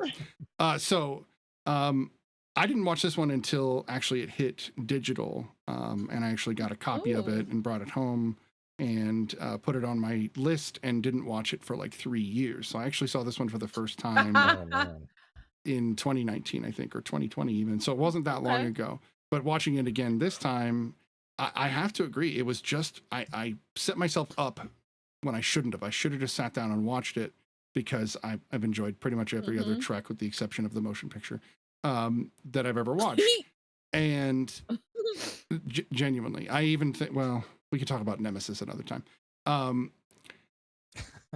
This movie, it feels raw. It feels like they're against their own elements, because they don't have all the tech. They don't have the ship at their, they don't have the computer there to do whatever they want. They have to actually think on their feet and get things done. And I know we already mentioned sabotage being brought back in from the first film to this film, but the moment that Kirk hears it and he kind of goes, yeah, good choice. I absolutely love that. And I love that you do have an action director directing this film, And so it looks Mm-hmm. like the Enterprise is surfing a wave of fire, which I think is phenomenal to watch, him go Yeah. up the It's ship. very go up this. cinematic. It Not to really say the other was. one Yeah. wasn't, but this one was very cinematic. This one was more cinematic. Even the way that they went through Mhm. warp in this one, instead of always being from behind the ship, they actually showed it from the side in the bubble. And I was like, oh, Justin, look at you kind of going from a different angle on this and changing things up. You could tell an action director directed this, but somebody who still loved the material that they were working with, somebody who took it seriously. And of course, JJ was there going, no, no, no, yes, yes, yes, doing the producer For sure. thing. Yeah. So yeah, I did enjoy this one more than Into Darkness as well. I would say that Into Darkness I is like my that least. they I like that they I want to like that they crashed everybody. I love that everybody had to escape, because I feel like when you break down characters and then you build them back up, it has a better, it sits better on my palate. I'm like, that was good because they earned this outcome. And 9 times out of 10, when you watch these type of movies, they don't earn an outcome. Is very plot driven, and you're just like, okay, this is going to happen because this is part of the plot. This one felt more like grounded, more lived in, more like stakes were higher. And I like that they paired people with other people that they never paired together. So you had like, Spock and McCoy, and you had Chekhov and Kirk until they got to Scotty and Jayla. And then, and I think it's smart to put Scotty with somebody like Jayla, because anybody else probably would have tried to run over her. And he's like, I think I need her to protect me. So, okay, I'll go with you. Especially when she I'll go- did. She saved his You know? ass. She saved his right. She saved his life. So it's like, I'll go with you. And then you had Uhura and Sulu together, and I like those dynamics to see how people like act together. The only thing I don't like, and I know this was fan service, and it's not that I didn't really like it. It's just okay, I didn't like it. Whatever. It's not a bad thing, but I just didn't like it. Was that the USS Franklin was such a big thing, and I could care less. Yeah, it wouldn't have made sense in this timeline because you wouldn't have known. They didn't leave any breadcrumbs throughout these other two films for me to be like, yo, this is a big discovery. I just had to believe them when they were like, no way, this is we've been looking for this for ages. And it's just like, I was just like, yeah, I was searching for the answers from the first two. The Franklin was mentioned in the prime timeline, but you see it in Enterprise. It's one of the ships that's being deployed from space dock. So the fact that from Enterprise to this show, that's that part is really just like Trekkies would be like, oh my god, the Franklin, like they did like that's why I knew it was fan service, because my brain was like, I didn't pretty much watch these movies back to back. I ain't heard nothing about no USS Franklin. I just took it as like I didn't need a reference point for the USS Franklin. It was just a old ass ship that I did. I mean, I wanted to be just excited. I wanted to be just excited that they found it. I wanted to be like in that moment with them, and I was just like, all right, you found a ship, fix it up, let's go. Like, what we doing? Like, but I wasn't as like engrossed as I wanted to be. Like what made the biggest point of that, like, one, the ship is important to Star Trek canon because we know what that ship means. It's like literally like one of like the first like few ships. Well, didn't they mention some of the history about regarding like like warp drive or something like that? It was like one of the first, Warp but 4. also because there it is. he was a Mako, which they only introduced that job in Enterprise, which is basically like a SWAT team, but for interstellar travel. Like they were placed on the Enterprise during a huge interspecies conflict that was like the whole third season of Enterprise. So other than that show, you'd never know what a Mako was. Oh wow, interesting. You are right though. Idris Elba does a phenomenal job. Go he ahead does an with your amazing question. job. I have a question for Ray. It's about the Prime Spock passing away. Did he never go home? No, he died in the Kelvin timeline. He couldn't go back to the Prime okay, timeline. all right, Jesus. Because I was watching this movie and I was just like, so how he get his stuff? Like, should he be back in the? He brought that stuff with him in his ship. Yeah. Like in Star no, because Star Trek, I thought like he was. I thought he went back to his time. Like that's where my brain was. I thought he went back to his time. So when he died, I was like, how why are they even connecting? Why are they? Well, But he was still here, so that makes sense. Yeah, no, like if you remember at the end of the first movie when Spock says he's gonna leave Starfleet to go help the 10,000 Vulcans that live, they were basically refugees. Ambassador Spock, who was an ambassador in the Prime timeline, he says that he'll do that. And so he had no way to get back. You can't just Yeah, so he went to timeline. It was happenstance that they made it to this timeline through the black hole as it was. It was an accident. I might have nodded off at that point. So okay, thank you. Because I was just like, I was confused. I was just like, how does he have his effects? How is he getting these things from another timeline? The red matter he's ship. in their timeline. Yeah, he was like, he was carrying that picture around with him when he came back with the red matter ship. Yeah. I'm pretty sure it was all like with him and the ship, but I was just so confused on how our Spock got that They stuff. delivered I was it like, to but him. It was in his well. Yeah, I was like, but he's not in this timeline, but he was. So that was my fault. So, I did like that. I loved cool. seeing him open up the picture to see the original crew, and we get that just a little bit of the score. I bet that was a hard. Yeah, I like it. I bet that was a hard set to be on because not only did Leonard Nimoy die, but like I know Anton was alive during some of that, but I know they probably did some reshots and stuff like that. He wasn't there. Yeah. And especially that scene between McCoy and Kirk, I'm pretty sure that was a hard. Yeah. I'm pretty sure that press run was hard. Can't even think about how that went. So yeah, that's sad. Yeah. He was only 27. It's He's a baby, man. He was. I mean, he was 18 when he did the first one. I saw him like a few months before he passed. That's right, because you worked on the same set. Yeah, we had the Portland screening of Green Room, and he came up, and then we had all gotten news, like the director had sent us all an email about him passing and everything. So my past roommate, I met him in a bar, just a random bar. He bought his drink and everything. Oh wow! Just had a conversation. Yeah. From everything I saw in the back behind the scenes, I watched pretty much most of the behind the scenes for these films this time. But apparently, he was a real life genius. Like he was just smart as a. You could tell he was wicked smart. Him and also just really kind. Right, like, that's what they were saying. Treated everybody on set. He was also really funny and ridiculous and knew like 4 languages. Apparently, him and Bruce Greenwood and Carl Urban would play chess on set together, and Anton would destroy them. Not sort of like he would destroy them. And Bruce, you should watch the behind the scenes just for the original Star Trek or the original Kelvin Star Trek, because Bruce Greenwood is asked about it on during the interviews, and he's just like new subject, and you can tell he's so salty. It's great, and you hear these stories and you're like, man, that's just one of those Heath Ledger style tragedies that you're just like, wow, why did this happen to such a young person and such a talented person? Gone so far. He really would. He would have. I mean, just the roles he would have had in the last 5 years alone would have been amazing. He could have been in Don't Worry, Darling. Maybe. Yeah, totally. Honestly, if I'm being, my them. God, because no offense to Harry, but offense to Harry, no offense. I haven't seen it. I haven't either. Planning on watching it. Oh, yeah. So any other thoughts on Beyond?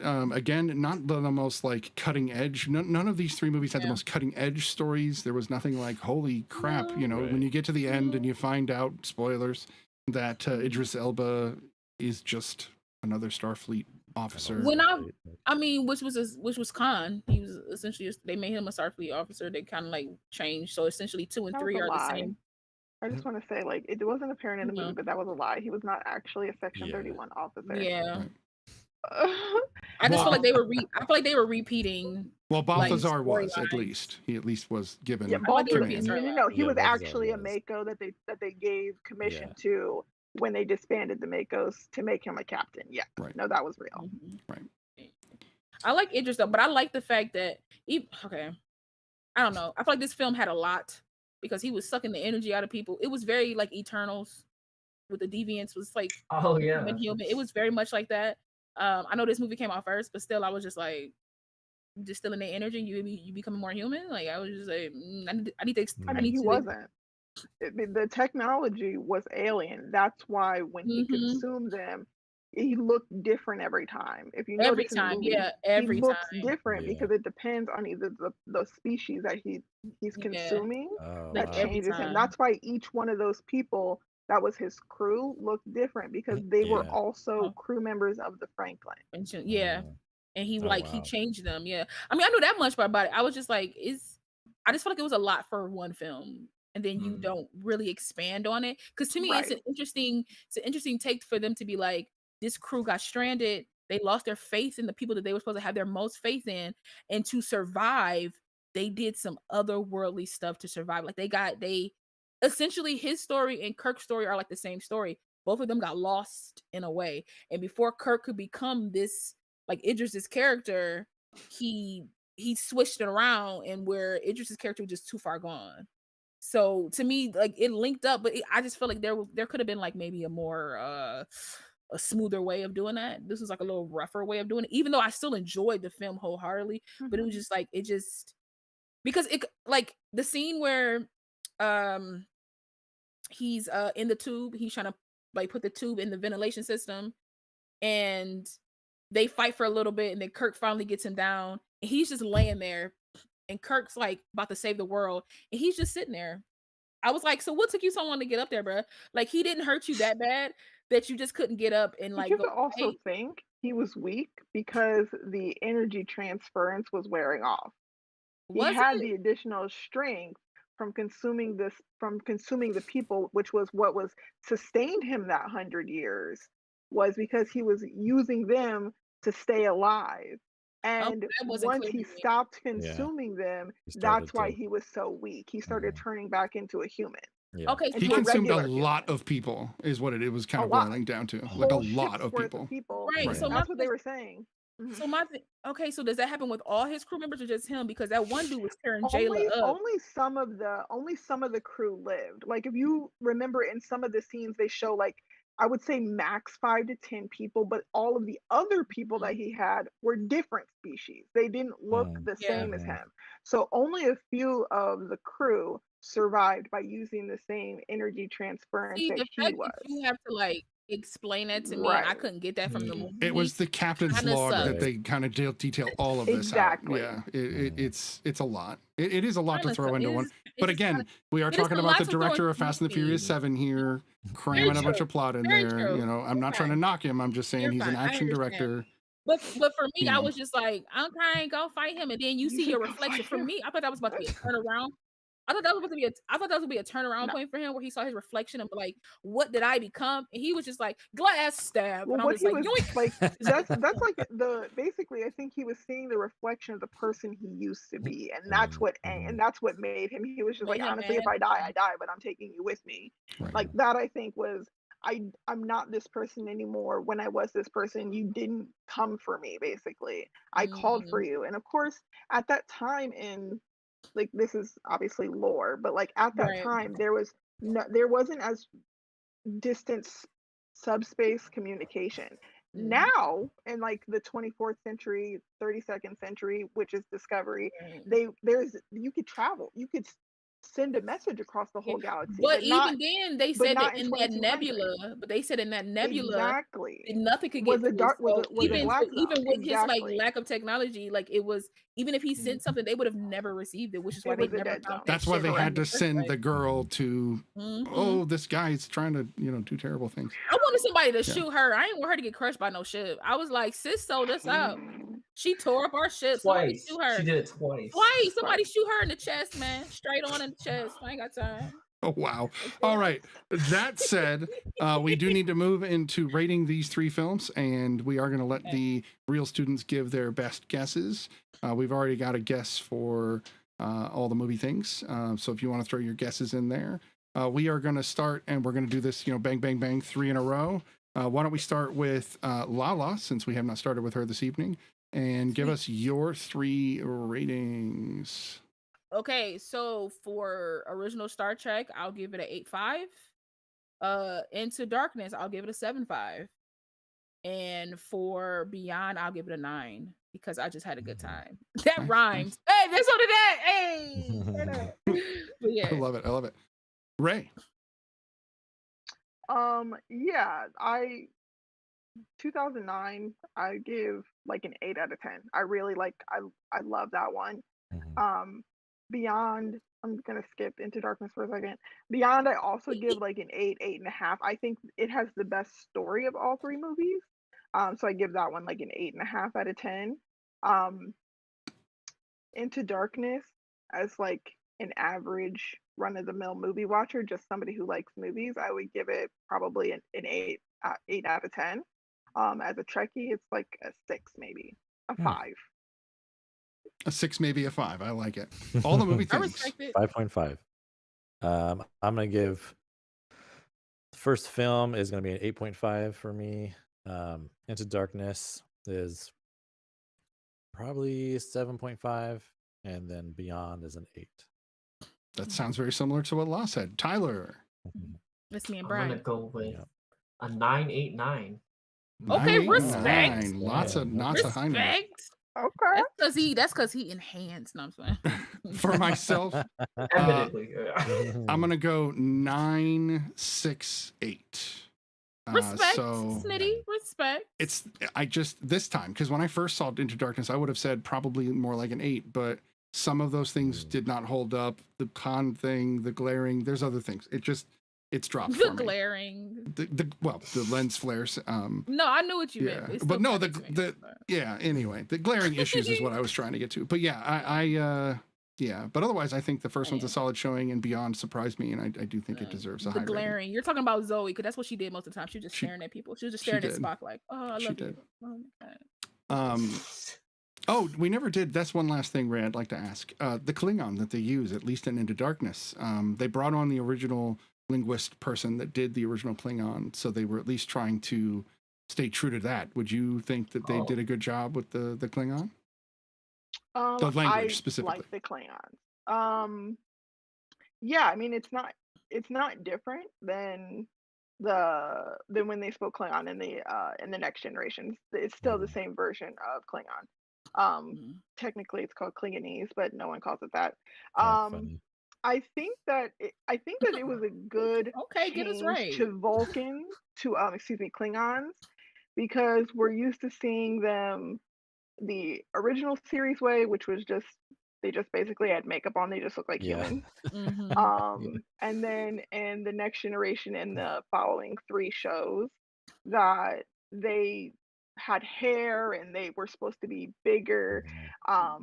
But the original like Gene Vision, the Kelvin timeline is like the closest version, but they changed them again in Discovery. So Interesting. Yeah, they are changed a lot, especially this one. They have the all the actual piercings and other various things that you didn't see so much in the series. I haven't seen the Discovery one, so I'll have to check that out. But I will say, I wish they had Zoe do more of her xenolinguistics. Don't tell me this is what she does. She's a genius. And then we never hear her do it. And all we get is Klingon. I was like, all right. So one thing we didn't get to discuss ultimately is how much Star Trek has actually had a huge impact on the real world by, coming up with concepts and ideas beforehand. But I was watching it this time and realized that these were something that Star Trek came up with as well, with the Uhura character. She just had a giant one, stuck off of her ear. Had a little thing. Or was it the Jetsons? No, I'm just playing. I'm kidding. I think Jetsons is post, but anyway. So this has been an all Star Trek episode of The Real Study. We want to say thank you very much to our amazing and special guest, Lieutenant Commander Ray. We really appreciate you coming and teaching us more Trek. Thumb out. Thumb out. So this is the way that thumb out. This is the way some people are doing it. No, this way. When he did that, for a long time, people did do it like this, but this is actually how you do it. When Kirk died and he put his hand up, and then Spock did this, moved his fingers over. And then he moved his finger. I was like, "Well, kill me already!" Just. I do think we should have Ray back to do more Trek because it is fun. We can just have like a fun set of episodes where maybe maybe she teaches us about the original series or a little bit from each, something along those lines. We would love it. That said, this has been episode 6 of season 2 of The Real Study, and you guys all have a great week. We will see you next time. Bye.